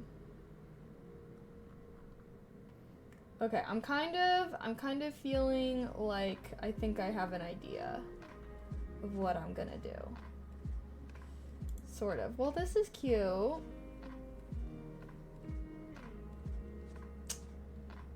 Dang. Wait, what? Why is the witch vibes kind of cool as hell? Oh wait, no. Okay. PQR. Wait, recipes. That's not right. That is not what I want it to be in. Are you joking? Remove yourself from there. Unsave. Jesus Christ. Oh my god. Where is the Renaissance Fair I just created? Where is it? I'm actually getting annoyed. Did I not just create a board called Renaissance Fair? Okay, you know what? Fuck you. Fuck this! Shit, I can't take it anymore. Damn, this one's pretty cool looking. Okay, I think I'm just gonna have to accept that my outfit will be shitty at the Renaissance Fair this year. But hopefully next year I will have much more time to prepare and it will not be shitty. But I'm thinking I'm really gonna be DIYing and just adding a million layers to things. I have some corsets and stuff I think I'm gonna try and utilize. Oh wait, I do have a whole... I might be able to get something together, to be honest. I might be able to make something work here. Okay, I have an idea now. It'll be heavy on the neck. Not if it's made well. It's like the whole point of like crazy hats is if they're made well, they're not heavy. You can use your princess dress again if you want to save. No, I don't want to wear that again. Even though I didn't really take pictures in it, I want to like, I feel like I want to wear something that's like a little more extra look, a little more, you know, a little more fun. That looks AI generated. What does? Something like a white dress plus corset would be perfect in my opinion. Yeah, but that's boring as hell. One thing about me, if I'm going to an event where you're allowed to dress as crazy as you want, I'm gonna dress crazy.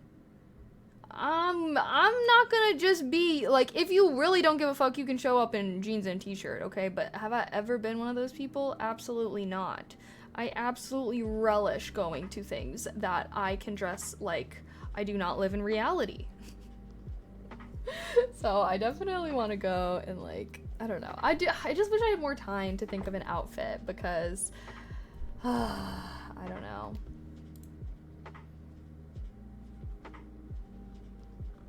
Okay, 1 second actually. Let me Leedle.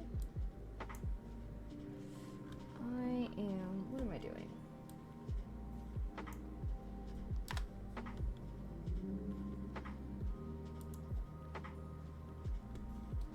Add to cart. And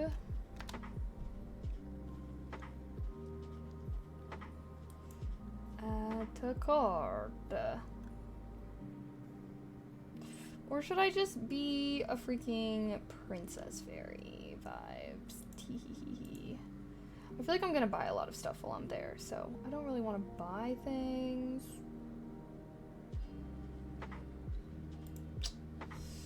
I don't know though. I don't know.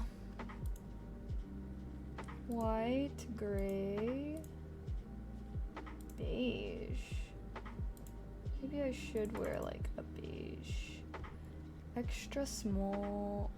What kind of $13 delivery, bitch? Yeah, you got me fucked up. What? I ain't paying for delivery? Hell nah.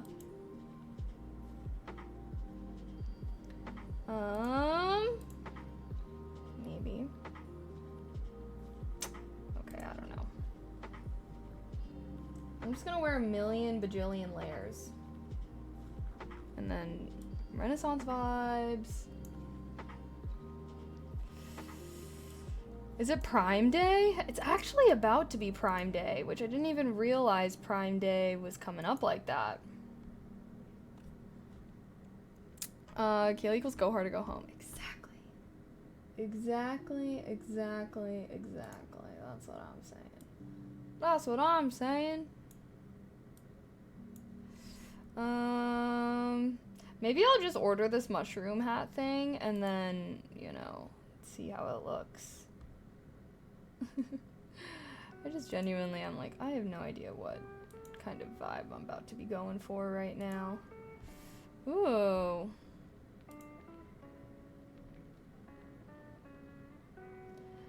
Wait a minute. Some of these are just so cute. I like. Oh well. Okay. Let me. Should I place this order? I feel like I should just place this order, so that way I do not. It's Amazon. I can just return it if I don't like it. Prime Day is tomorrow and Wednesday. Yeah. Okay, hold on. I think I'm gonna try and place this order. Okay, I'm having 2 potential outfits. One of them.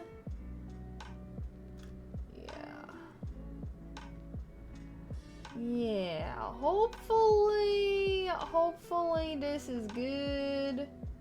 I have some elf ears that I could wear and whatnot. I think this will be good.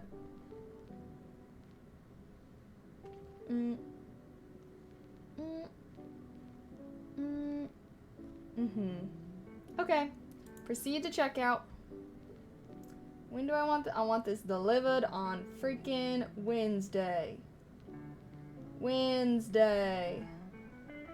Place order. Okay, yay! I ordered some items for potential Renaissance Fair outfit now, so at least those are on the way, and I can return them if I hate them, but at the very least, I will have some things for an outfit, so I'm not too pressed. Okay, yay. Oh, wait. Evil smile. Oh my gosh, Prime Day, guys. I'm like, should I chill? I feel like I should probably chill out on the Prime Day, huh? Like, I should not go crazy. I spend way too much money on Amazon. I spend way too much money on Amazon. No bueno. No bueno at all. Another thing checked off the list. Woohoo! Honestly, that wasn't even on my list. Should I check it off now? Okay, the real question is should I continue being productive tonight and film an ASMR video? Or nah?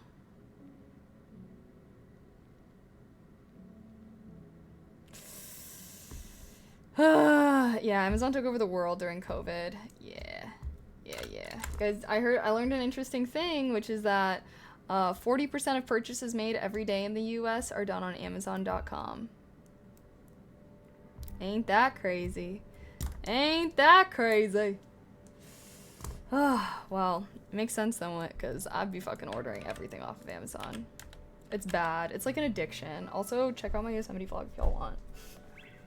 Sorry, my vlog, I forgot to promo my vlog during our IRL stream, and so now it's doing bad. All my vlogs have been doing bad lately, and I'm like, why? They're so cute. Okay, anywho. Yeah, it sucks because, oh yeah, no, I told you guys I just listened to like this whole podcast episode about Amazon, like basically being a monopoly and stuff, right? It's very interesting. I live in a rural place, so I kind of have to shop from Amazon. Yeah, I mean, it's just like so convenient. It's so convenient. You're on an Amazon owned website right now. Yeah. Well, most of Amazon, the thing that's even crazier is like Amazon doesn't even make that much of its money from its Amazon.com website. That's when you really start to realize how insanely rich Amazon is that the money that Amazon makes off of Amazon.com is literally a negligible part of their revenue. They make most of their revenue with like B2B, yeah, AWS, yeah. And it's like the fact, like that's what really makes you think about how much money Amazon has. You know what I mean? Like I said, 40% of Amazon purchases, 40% of purchases made every day are done on Amazon.com. And Amazon doesn't even give a fuck about that money because it's literally just a drop in the ocean. Like, that's so crazy. You don't do Amazon turns, you just say it didn't show up and you really. I do return stuff on Amazon a lot, but I will say one thing about Amazon is very easy to return things. Like, I don't know. So I do like their very easy return process, but the reason why they're able to do half the things that they do is just because of the scale that they're at. People just need to be careful about returns to Amazon. Most of that stuff goes to landfill. Oh. Interesting. Yeah, no, well, I'd be returning things. I'd be returning things, TBH. But that's because I used to never return things off of, like, that I bought online, and then I would just lose money that way, because I'd be like, well, I'm taking an L. And then basically my mom bullied me to start returning things if I don't actually need them or want them or use them, and I'm like, okay, I probably should. I sent to do that. I received my fucking sweet monitor on the site. It said packages lost, lol. Oh, really? Yeah, I don't know. I'm like, I always wonder that too. I'm like, I don't know, like, how Amazon's insurance is like, you know what I mean? Like, if Amazon, if you were to say, if someone were to do that, they got a package but say that they didn't, like, who pays that cost? Is it the seller or is it Amazon? I don't know. I don't know if Amazon got, like, seller insurance that they, like, guarantee for their sellers. I have no idea. It's cheaper than write off things and actually pay people to process and restock returns. Yeah, well, I think part of that is also, like, depends on the company. You know what I mean? Like, what, as far, like, the third party company, not just Amazon. Because there are, like, small businesses that sell stuff off of Amazon and definitely, like, care. Like, they, you know, they're not just some big mindless corporation selling stuff off of Amazon, so. But that's the thing about Amazon, is like, they got those small shops and they also got, like, the big ones that don't give a fuck, so it's kind of hard to tell, honestly. Oh, I'm talking about when Amazon is is the actual retailer. Really? I buy very few Amazon branded things off of Amazon, to be honest. Like, there are normally Amazon versions of things that I'm looking for, but I never buy them. Like, I don't really buy Amazon branded products because I just think, like, how good could they be? Like, Amazon doesn't make things. Like, that's not their main thing. Can't be that good. Dr. Vandalay, thank you for the tier 1. I appreciate that. Happy 19 months. Thank you. Heart. Now they're making money off sports. Just give them everything. Nah, bro. It's okay. Well, hopefully they might get broken up. But I don't know. Oh my god. Okay, don't even get me into this right now, chat. But anyways, yeah, episode 2 was like about how Amazon's a monopoly, and there was like this case coming up against Amazon basically because they're a monopoly and they do a lot of like really fucked up business practices. Anywho, the people that were kind of like issuing the case or like issuing whatever the regulations and whatnot are the FTC, the Federal Trade Commission. They're basically responsible for like making sure there's no monopolies and shit like that. Anyways, they've been angry at Amazon, no likey, trying to, you know, break it up a little bit potentially. However, with the new Supreme Court decision on Chevron, that stripped away all of committee's like basically all of committee's like power to enforce the regulations again onto corporations. Now it is looking unlikely that will even be able to be a thing because the FTC is a committee that is a federal regulatory committee that now has no more power because of the Chevron case, or at least not as much power as they had. So, yeah. But they work as any other retailer. They buy and stock some things, but yeah, sellers to Amazon is another matter. Yeah. I saw an interview with the head of the FTC on Daily Show. It was really good. Oh, that is god-awful news. Yeah, no, if you guys haven't heard about the Chevron verdict that the Supreme Court just did, actually crazy, and it's definitely going to be something that impacts all of us. I just am like, what's going on right now? What's going on right now? Can we stop?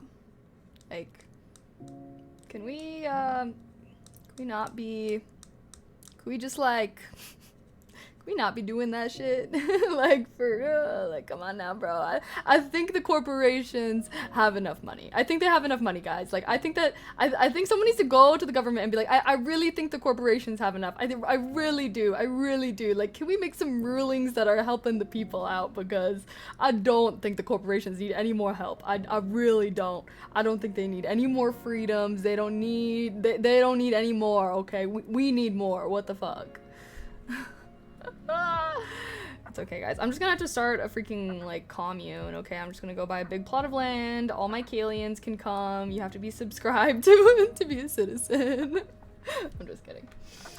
But, like, dead ass. Like, every day that shit seems more and more appealing. Just buy a big plot of land in the middle of freaking nowhere. Honestly, though, kind of goals. Kind of is a goal of mine to own a big plot of land someday. And then it's just gonna be like, how rich am I? Am I gonna be able to have a plot big enough for me and the homies? Is it only gonna be big enough for me? Like, we're gonna see. We'll see. I see too much power anyways, like most. No, I would actually, like, disagree with that. That they had too much power. I think that they could have definitely had more, considering the things that our corporations do. Well, considering things like Google and Amazon and whatnot, the FTC's, like, job is to make sure there aren't really monopolies. And there have been huge tech monopolies in the past 20 years. So, I don't know. I feel like I really cannot even say things that I think the FTC, like I feel, yeah, I don't know, that's kind of a crazy statement. I guess I just disagree. I think that committees run by professionals definitely should have power to hold companies to regulatory standards. Like, why would you want companies to be able to do whatever they want? The FTC is just one example. Other committees are like the FDA, the Food and Drug Administration. We already know how bad American food is, and like it could potentially become a lot worse with this decision, because now food companies don't even have to freaking follow, like I don't think people understand like how much that ruling is genuinely going to affect everyone. Like, FTC is here to protect. The only ones that don't like FTC are the mega corporations. Like, the main thing that FTC is does is like making sure there's like not monopolies, and like there's not corporations that have too much power. And so they need a lot of power in order to fight against corporations that have too much power. Like, you know what I mean? Like, if they were just some little old committee with barely any power, how would they be able to have the influence? You know what I mean? Like, how would they be able to influence corporations to follow regulations? They wouldn't be able to. And that's the case that's happening right now. I want doctors / medical researchers clearing drugs, not the judiciary, right? Like, not literally judges who don't even know shit about shit. And the corporations literally, with lobbying. The thing is just, the real thing that really gets me is the lobbying, bro. Like, why is lobbying legal? When is the revolution gonna begin? Because I feel like we're all sick of this shit, right? Like,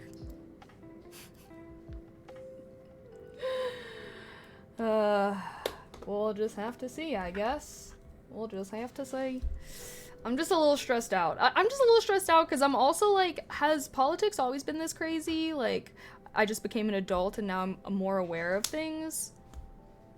But I feel like no. Like, I feel like it's genuinely crazy right now. Like, I don't think it's me just becoming aware. Like, I feel like it's genuinely kind of crazy right now.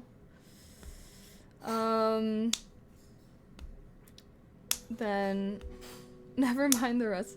Oh yeah, well, a lot of politicians do live in Washington, so I don't know. 50 people under 50 still don't vote enough, so there won't be a revolution anytime soon, lol. Okay, but who the fuck is not voting? Like, okay, that's another thing that I'm also getting confused about, because I always hear that, but it's like, I vote, all my friends vote, so who are these bums that aren't voting? Like, it's like the basic, that's like the only, if you can't do anything, you can do that, you know? I'm a little confused. But especially with social media and stuff, like pushing young people to vote. I do think younger people are voting more now, but I don't know. I just feel like younger people are never gonna vote as much as older people, and like that's just a priority thing. Like, older people that are retired, what else do they have going on in their life to give a fuck about? Nothing.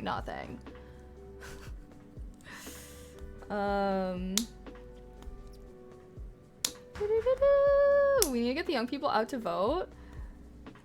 I mean, I do feel like young people vote though, but I don't know. Like, I feel like, I don't know. I guess I don't feel like they don't vote, especially with like TikTok and stuff. Like, I don't know, I feel like my generation is very politically involved.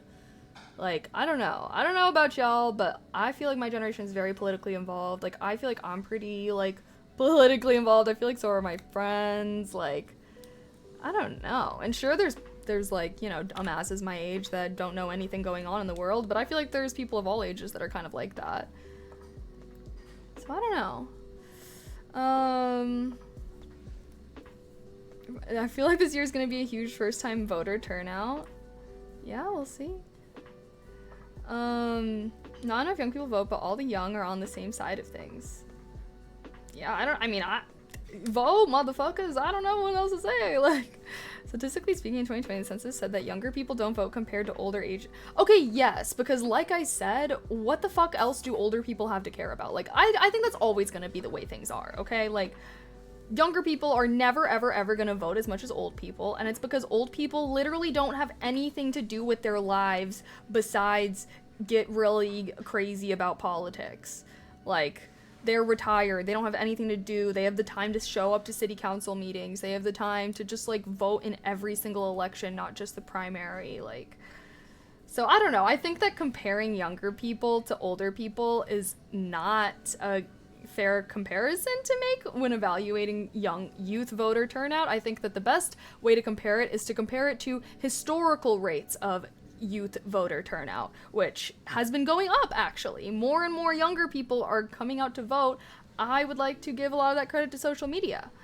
I feel like younger people are, you know, more involved, like they're on social media, and I feel like there's a lot of political discussion on social media. So I don't know, man. I just feel like, yeah. Go.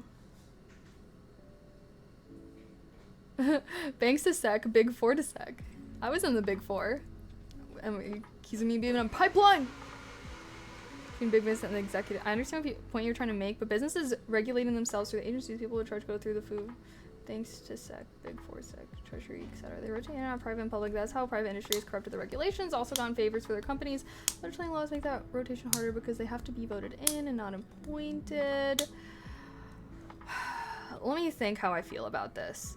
Honestly, okay, I'm in kind of the field that you're talking about, or I was in the field, which I worked in cybersecurity, and I can kind of see what you're saying, but I feel like, you know, it's one of those things where it's like, I worked in cybersecurity. Specifically, I worked in the regulations team, and a lot of people will start out in private business because it's like easier to get a job in private business, and then they'll go into industry once they have a few years of experience, and maybe that industry is for a government agency. Like, obviously there's a lot of cybersecurity and regulation based stuff that you can do on the government side.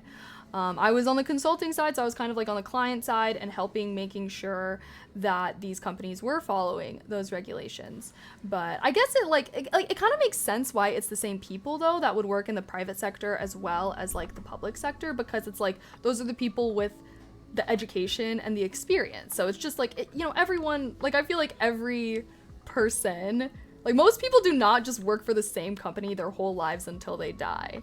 Like, people kind of jump around from company. So it kind of makes sense why somebody working in regulations for a private company could potentially in the future work for it in the government sector as well, because like they have the qualifications, they have the experience, they have the thing. So I guess you know, I'm not disagreeing that it's the same people, but it's like, I do feel like it makes sense as to why it would be the same people. And I actually think it would be kind of weird if it wasn't the same people, if you had completely different people working in like the private and like basically the corporation side of regulations. If you had completely different people working those jobs than you did people that worked on the government side, I feel like there would be a lot of disconnect. And then that would just raise the question of like, why is there not crossover? Because if you work on the corporation side and then you work on the government side, or vice versa, like you're gonna kind of be able to have a more complete picture of how the industry works, rather than if you just work for like the same company your whole life. Like, that person's not going to be really well-rounded in their experience, but they may make a good specialist in that specific kind of industry. So, yeah. You know, subject matter experts be consulted by the legislative branch.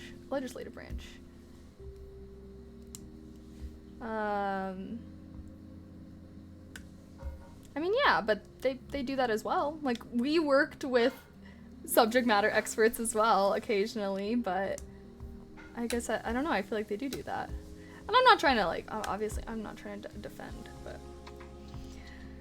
I definitely see your point. I'd like to say that perhaps it might be the maturity factor. Then again, you said I would imagine social media would influence to vote. That's just unfortunate that some people don't overall. Yeah. Public sector regulators need more competitive compensation to retain staff. It makes sense for a regulator to hire a specialist in the field. Yeah, that's what I was gonna say. I feel like a specialist, that's like so much more on like a case-by-case basis. Like, we wouldn't always have specialists, but every now and then if we had like a client, maybe they had like a very specific software or something, we'd have to bring in a specialist, but I don't know.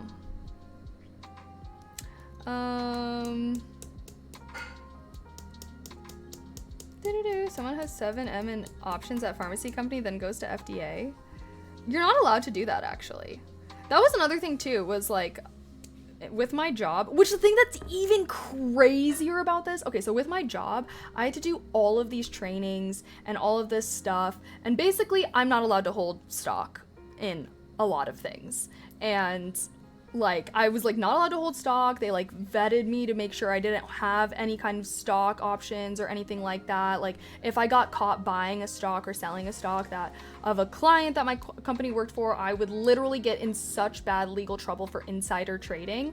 But the fact that Congress does not have those kind of requirements is actually so crazy, because when I was doing all my trainings and stuff, I was like, okay, like, this is kind of crazy, but like, I guess that makes sense. But then it really got me thinking of like, but like, how are congressmen, like, how are Congress workers like allowed to just buy and sell stocks when they're also having insider information and everything like that? Like, how am I being held to a higher standards than literally our members of Congress when it comes to investing and insider trading and stuff? Like, that's another thing that is very fucked up, is I do think that Congress people should definitely not even be allowed to like have, yeah, like, literally, because like, that's how it is at ours. It was like, even if you already had stock for a company, but then you like started working there, you would have to sell it before you like officially started working. So that's just one of those things where it's like, if you want to be a rich ass baller investor, don't be in Congress. Like, I don't know, like, the fact that you can be both is just so fucked up. Yeah, Nancy getting that, yeah, like, fuck that bitch, for real.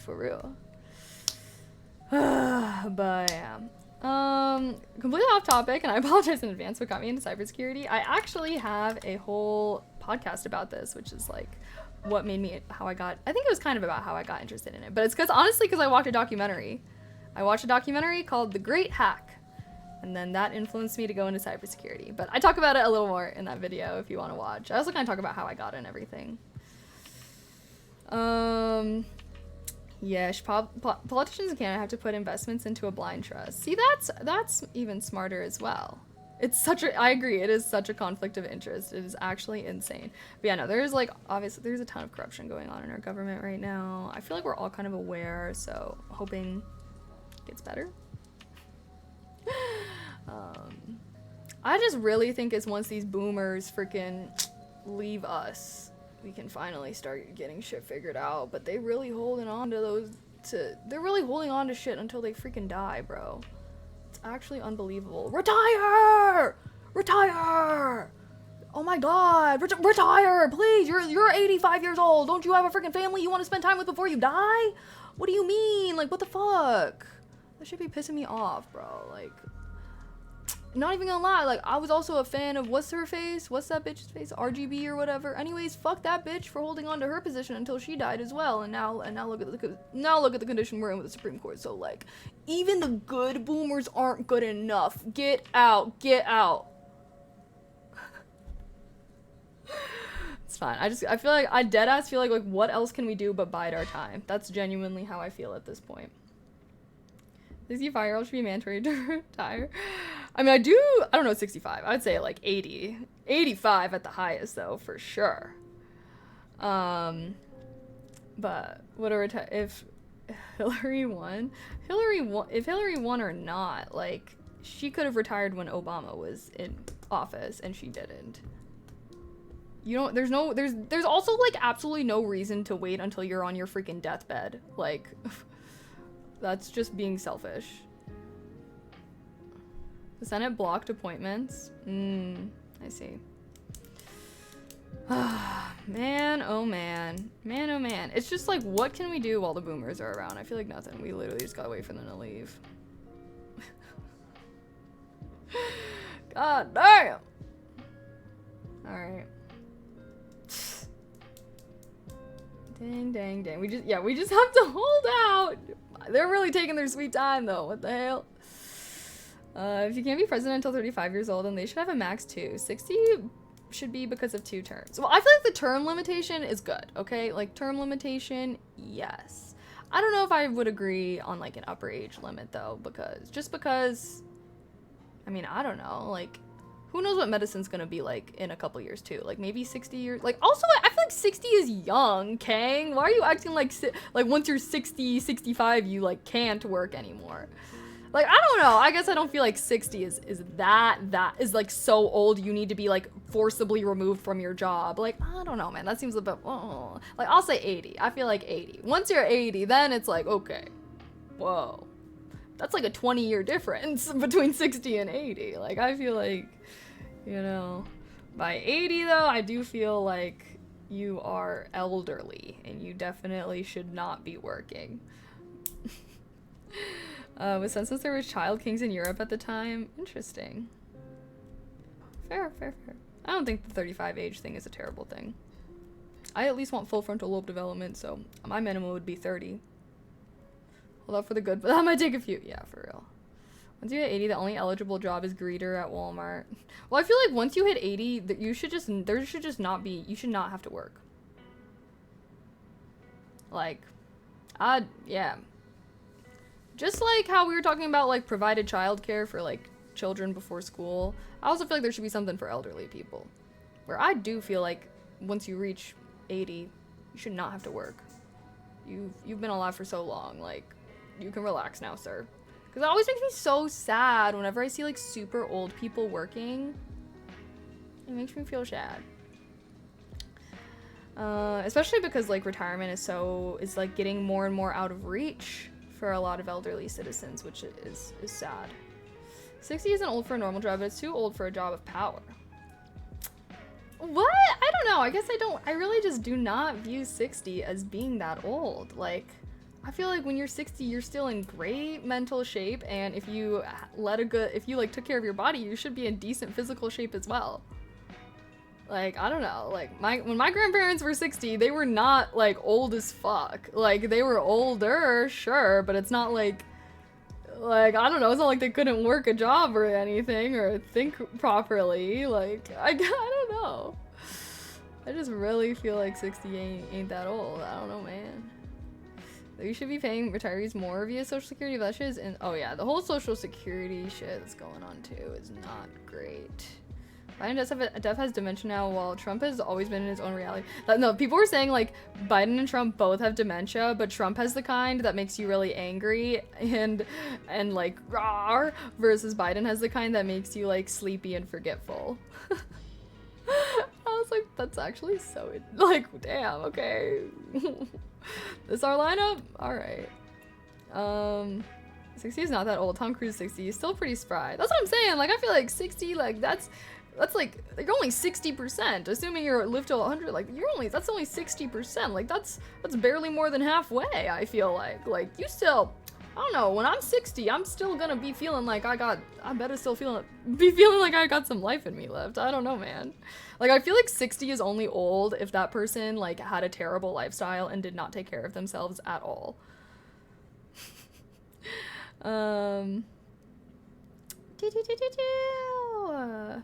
Retire overseas where the USD is strong. I don't know if I'd really ever want to live overseas. I've been falling in love with America a little bit. Wait, sorry, that sounds like so random. But I have been falling in love with America a little bit. A big part, I feel like it all kind of started a few years ago or something, but a big thing that's coming is I've been reading the book I've been reading, Braiding Sweetgrass, and it talks about like the indigenous people a lot.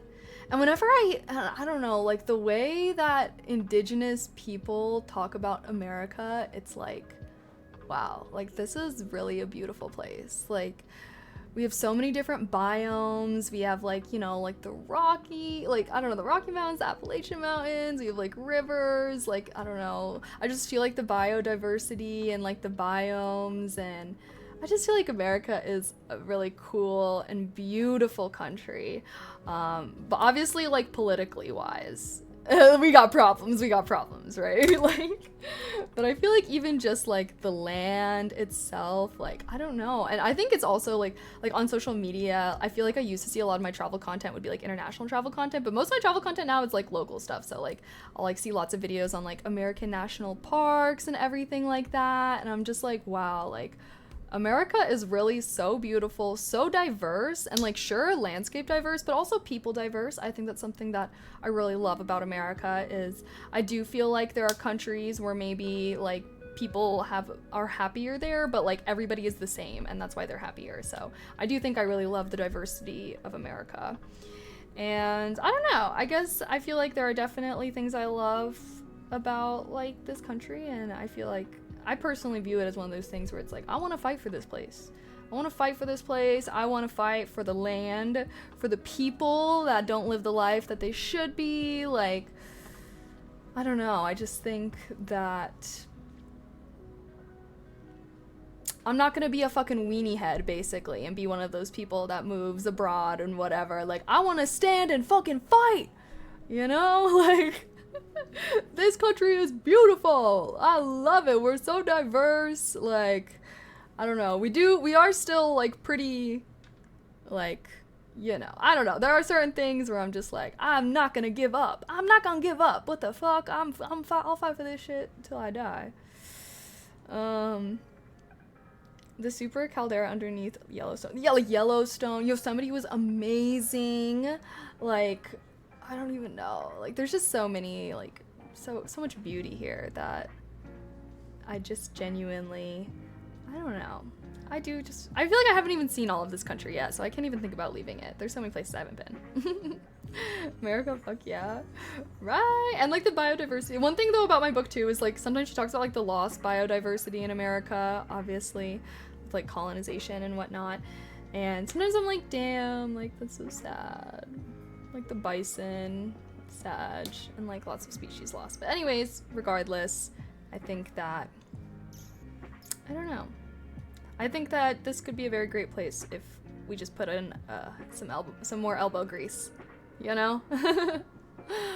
We just gotta be putting in more elbow grease than the bad guys. That's how I view it. You only lose when you give up. As long as you're fighting, you have not yet lost. Yosemite is fresh. I want to go to Yellowstone, though. I do want to go to Mammoth. I haven't been to those places. Ted Turner saved the bison so he could serve them in his restaurant. Oh my god. I heard the bison are, like, coming back a little bit, though. But, yeah, what was I gonna say? Oh yeah. I've been really loving this author though. And she's like a professor, and I want to like email her. I want to like find the author and email her and be like, is there any way that I could pay to freaking take one class at your university under you, because you're just so cool and you're so amazing and I love the way that you write, and I don't know, very cool.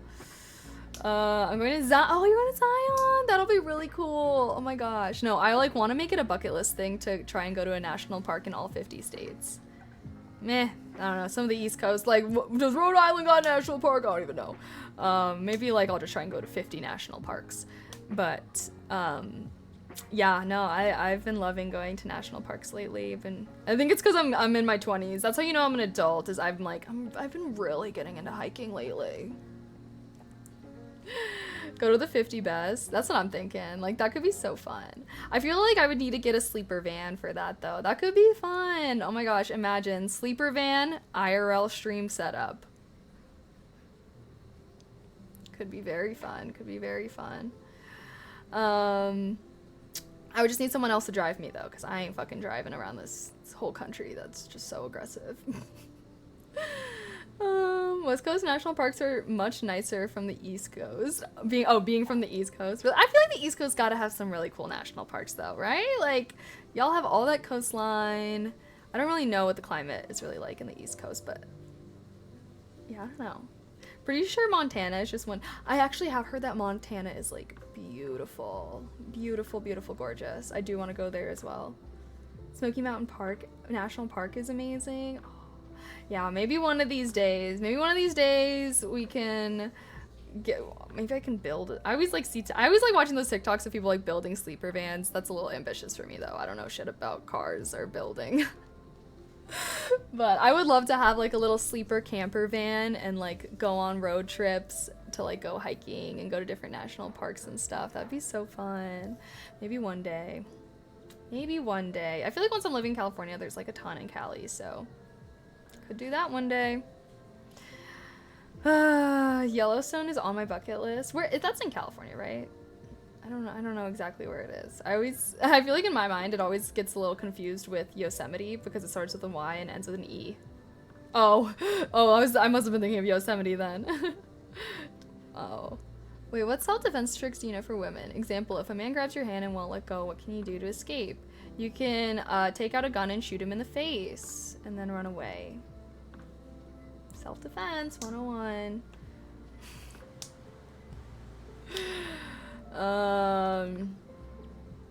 Yeah, I guess I don't really have self-defense tricks. I just have fight for your life.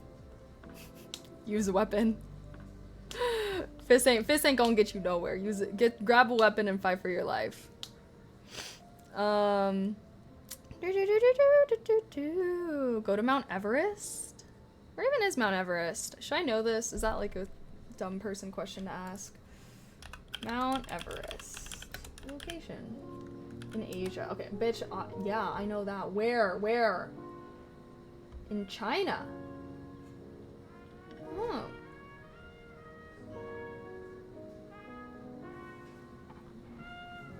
Nepal. Wait, what? Why is this? Oh. The China-Nepal border runs across its summit point. Damn, they split in the mountain like that? Carry bear spray or with someone who runs slower? No, I'm not gonna lie, like, the minute that if a man ever is attacking me, I am literally going to do everything in my power to, take him fucking down for good.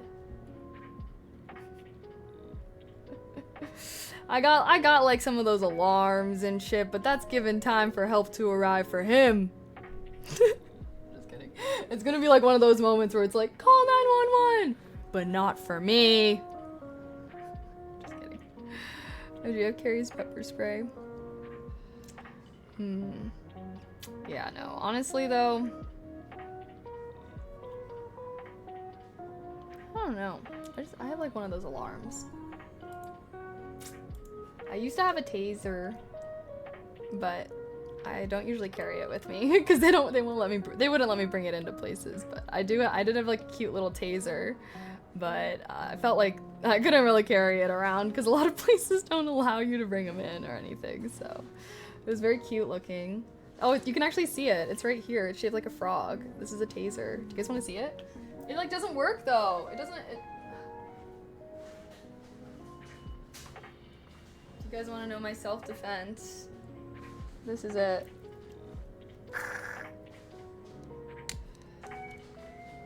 Whoa, what just happened? Whoa! It doesn't work.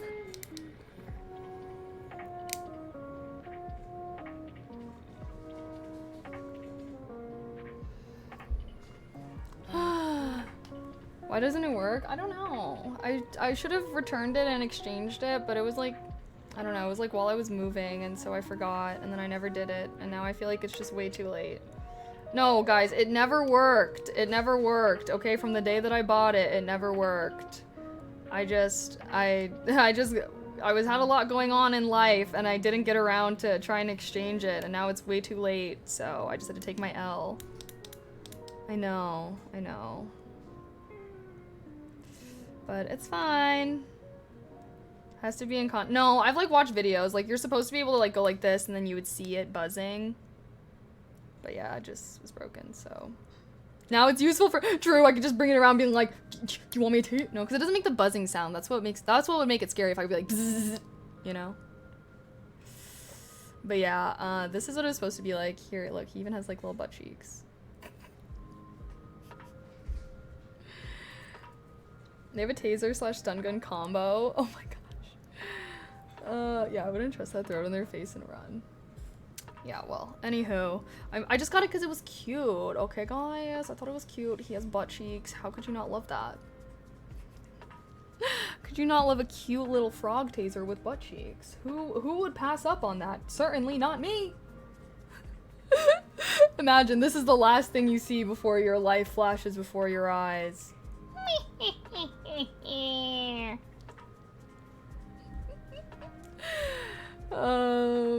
Girl, I was talking about how much he... Okay, that's because, like I said, returning stuff on Amazon's easy, but this was like a small business and whatnot, so... I don't know. Return process seemed very... There wasn't really a return process. So, yeah, anyhow. Self-defense needs cuteness. Yeah, obviously it's a necessity.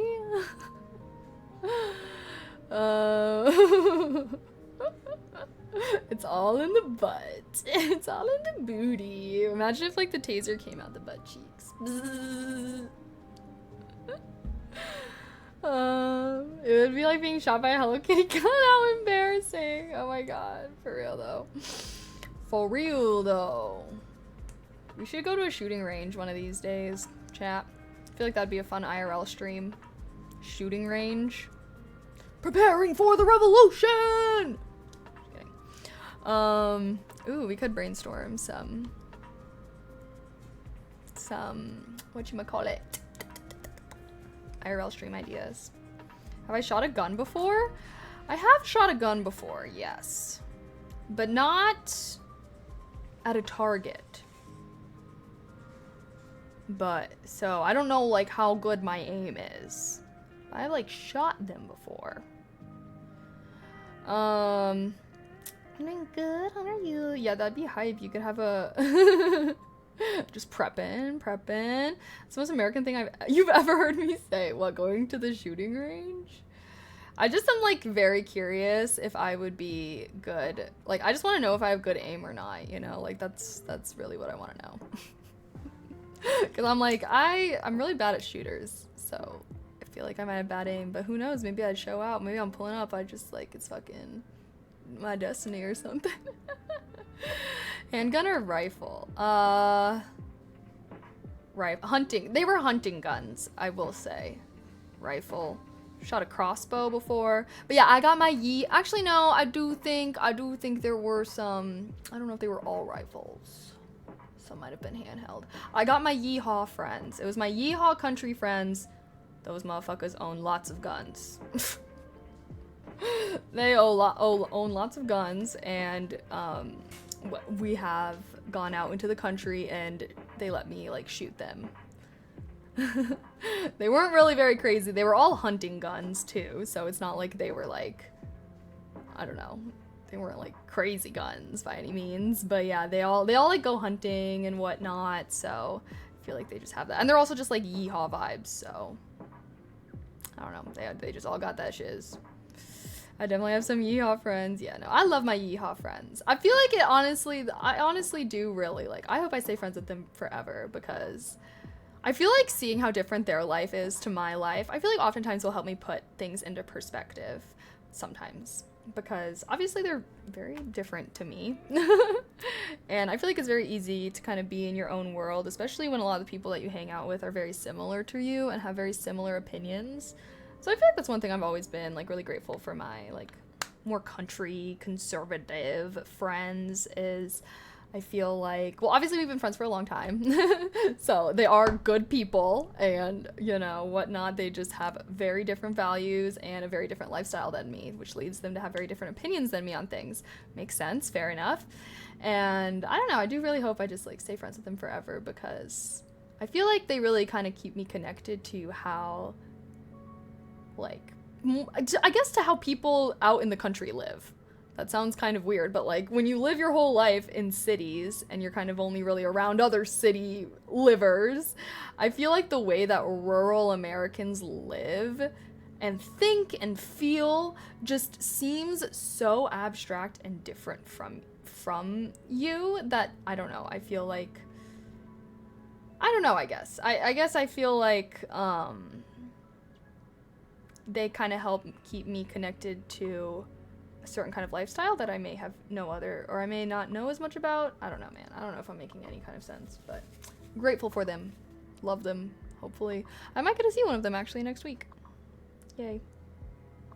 Do your friends own I don't know what kind of guns or anything they were. I was not really asking those questions, TBH. I was just like, wow, this is fun. Lyrics to Country Boy Can Survive is running through my head. Can I try to riz you up? No, absolutely not. Alrighty, guys. It is 7 p.m. 7 p.m. Probably because people in cities can be kind of coddled. I would not say that that's the case, no. I would say that when you live in a city, your lifestyle is just completely different. I don't think that they are coddled at all, and sometimes I think that people that live in the country are coddled, if I'm completely 100% honest. Just because, like, obviously there's way less diversity in the country, but also there's, like, way less educated people out in the country as well. Lots of people who, you know, their parents didn't go to college, they never went to college. I also feel like, yeah, like, there's certain issues also, like, that living in the city you don't really have to, that people living in the country don't really have to care about as much. Like, crime is usually an example. Like, usually everyone in a small town kind of knows each other, versus in big cities, you know, people can kind of get away with things. Coddled by freedom, maybe. I mean, there are definitely, I will say one thing about, like, country people, though, is I do sometimes feel like there is more freedom to pursue a non-traditional life, at least compared to my suburb friends. Maybe, like, city people, I feel like generally have a lot of freedom to do what they want with their life, but I feel like the one thing that surprised me the absolute most about, like, befriending a bunch of people from the suburbs was just, like, how much, like, basically how many people I met in college that didn't want to go to college, but their parents, like, they expected themselves to, everybody else around them expected them to go to college. Like, it was just seen as the next step, but they didn't care about what they were studying. They had no idea what they want to do with their life. And it's like, you're paying all this money to get a degree that you're not even interested in, or have a career that you want to work with that degree. And, like, that was something that was, like, very crazy to me, was I felt like everyone seemed like they had to follow the same path. Like, I don't know, versus I feel like there were lots of people I knew in college or, like, in high school and stuff who, like, didn't go to like, I don't know, I don't feel like it was, like, an expected thing. It was like, you go to college if you have something that you want to study, or, like, a career that you want to do, or you can, like, do something else. You can go to a trade school, or you can just, like, work at a restaurant or anything. You don't even have to go to further schooling. But yeah, I think that was, like, one thing that was really surprising to me, I guess, was just, like, I felt like, I don't know. You're calling farmers coddled? That might not be the word. Yeah, coddled is not the right word. But I'm not talking about, like, only farmers. Like, it's not like all the people that live out in the country are all farmers, you know? Like, I'm not talking, like, you know, yeah, I'm not only talking about farmers. I'm just talking about people that live in the country in general, which are some farmers. And there definitely are, like, farmer towns where maybe most of the people are farmers. But I do feel like there's plenty of small towns where it's, like, it's not like most people there are farmers. It's just a smaller town and, like, you know, farther away from things. City has the freedom of choice with restaurants and live entertainment / culture events to enjoy daily. Yeah, oh, that's another thing too, is, like, freedom of expression. I feel like in the city you can, like, really dress however, you can dye your hair crazy colors and whatever. But if you live in a small town, I feel like there is not so much freedom of expression when it comes to that kind of stuff. like everyone kind of wears the same things and wears the same brands, and if you don't, then it's like, what the hell are you doing, you crazy person? So I feel like there's pros and cons to others, but I feel like farmers coddled, like I don't know, I feel like coddled, let's look up the definition of coddled. Like I do feel like some of the country folk people, and maybe they are farmers, I do feel like some of them are coddled. Treat in an indulgent or overprotective way. Pamper. Sit mollycoddle. Okay, maybe not this word. But they can be spoiled in certain senses, I do think. Just of like, yeah, like they just, even like little things like, I don't know, overprotected. Yeah, like I feel like sometimes they just really don't know how the rest of the world works because they've lived their whole life in this small town. Everyone that they know is in this town. They never left it. All of their family members live in this town. Like, you know what I mean? Like, I definitely think that is coddled, or spoiled is not the right word, but they definitely are sheltered. Yeah, sheltered. Like, they definitely can be very sheltered in the way that I feel like when you're living in a city, you, like, can't be as much just because there's, like, so much more around you. It's like, I feel like you'd have to be almost going out of your way to, like, not be kind of, you know what I mean? I don't know. Naive. Yeah, exactly. Like, it's so crazy too of like, I have like a friend now who I feel like, sometimes I'm like, you're a little crazy about this stuff. Like he doesn't want to fly ever. And he used to be like, oh, I'm never leaving the country. He's never left the country and he does not plan on ever leaving the country. But now he's going so far as to say that he never wants to leave Illinois. Like I'm not talking about like move, like I'm talking about like ever leave it. And I'm like, what? How are you going to restrict yourself to such a small area to live your entire life? Like, what do you mean you don't even want to like visit other states?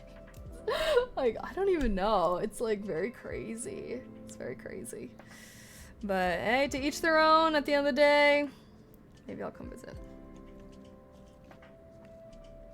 I moved to the countryside and people are dumb and ugly but very friendly. Really? I honestly feel like people are more friendly in the city. Is that just me? I feel like people are more friendly in the city, at least to me personally. I feel like people are a little more friendly to me. Like, I feel like in small towns, like, I don't know, maybe because I'm not, like, super white looking. Maybe if I was, like, blonde and blue-eyed, they'd be nicer to me.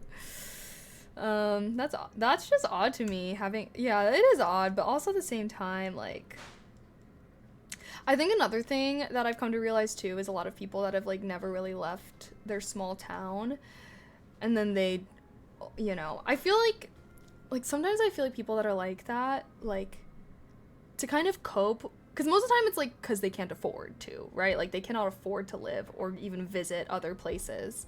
So I feel like sometimes those people, like, I don't know. I think that to be able to kind of cope with the fact that they can't really travel or move to other places, that they then, in their mind, they'd be like, well, okay, I'm just going to choose to live my life this way. And at least if, in my mind, if it's, you know, if it's as a choice and I can present it to other people as if this is something I chose, this is not something I have to be embarrassed about. It's not something I have to be, you know what I mean? Because now I chose this. Now it's intentional. And I don't know. So... Habachio, thank you so much for the tier 2 sub. Oh my gosh, thank you. I appreciate that. Welcome to Kalian Society, or not welcome, but happy 3 months. Happy 3 months. Thank you. Heart. I mean, some rural areas aren't far from a city, like less than an hour. I don't know that.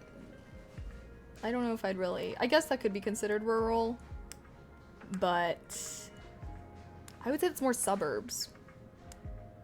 If you live less than an hour from a city, then you live in the suburbs, honey. You don't live in rural, in the country. Like, granted, it does depend, but generally speaking, like, at least an hour radius around Chicago is all suburbs. It is not, there is no country living less than an hour away, really. And if it is country living, it's not really country living, like the way that people in southern Illinois be country living. You don't understand.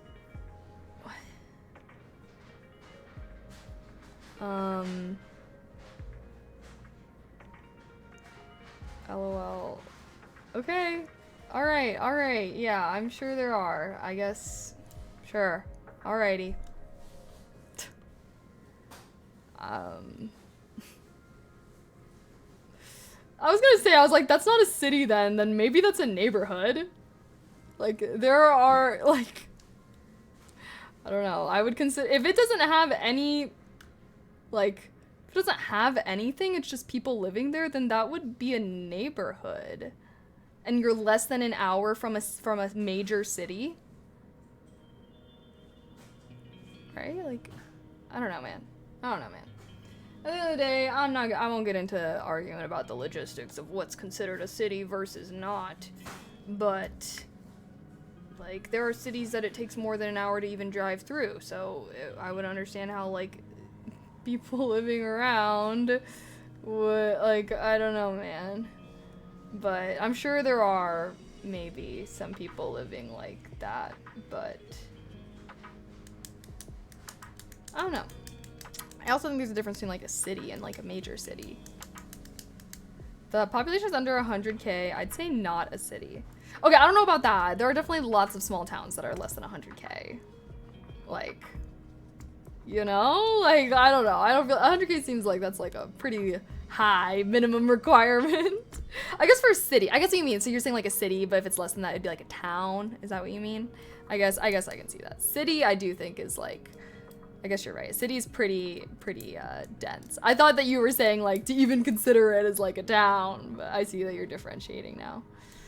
So yeah, so I guess town versus city, definitely different vibes for sure. For sure. I would say to be considered a city, you have to have an international airport. If not, then you're a town.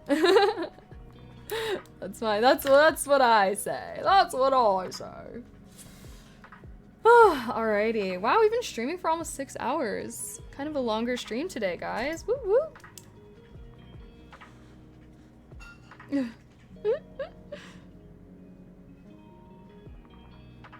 There we go. Ah, shit. I really should have ended earlier so I could record an ASMR video. Maybe I still will. Cheers for the hydrate. Well, we had such a great stream today, though, guys. Thanks for hanging out with me.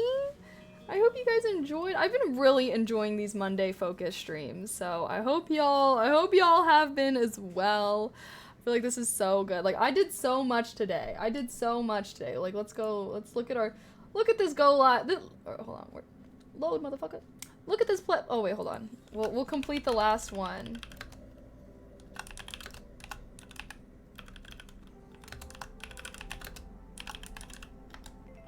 Yeah, look at that. I did so much today. Woohoo. All thanks to you guys helping hold me accountable. So thank you. Yeah, so that's gonna be, this is the new vibe, okay, is Monday focus streams, which I feel like last Monday was pretty long, this Monday's pretty long. I feel like I've been, I don't know, I'm really enjoying it. I feel like when I do my class, it takes a lot of brain power, so I can't do as many back-to-back focus sessions, but I feel like here, I mean, a lot of the stuff is like stuff I do on a regular basis, so it doesn't require all my brain power. So yeah, Monday focus streams. These are gonna be a regular thing every Monday. All right. Ideally, I'd be live around noon, so I'm not streaming as late as this. But yeah, and then tomorrow I am planning on streaming. What we're gonna do? A little unsure. I was thinking potentially of playing Fallout. I thought that could be fun. Just because we won't be playing it on Thursday since we'll have the charity stream. So I'll just do a poll whenever we're chatting, but I'm thinking tomorrow we can just hang out, maybe play some Fallout, maybe, I don't know, maybe brainstorm some more Renaissance Fair ideas, but definitely getting hyped for the charity stream, which is on Thursday, guys. Don't forget, I will be doing my first charity stream in a very long time. So definitely come support a great cause. We're raising money for children in hospitals, and so I, feel like it's a great cause. How could you not want to help out children in hospitals? Come on now. You got to be a villain to turn that down. But yeah, so fun stream tomorrow, possibly playing Fallout 4. Wednesday, shorter focus stream, coding. I'll be doing my software development class Wednesday. And then Thursday, charity stream. Woohoo! Okay, we're gonna be raising money, lots of fun. Yippee-ki-yay, yippee-ki-yay. And then Friday, I'm gonna have one of the goals be to do to do an IRL challenge, which maybe we could do it on Friday. I don't know. Friday, depending. If we stay up, because I'm like, maybe I'll just stay up super late. Like, if I do a long charity stream and we like do a ton of activities and then we stay up late gaming and everything like that, I might not stream on Friday. So we'll see. But we'll see. So Friday, tentative.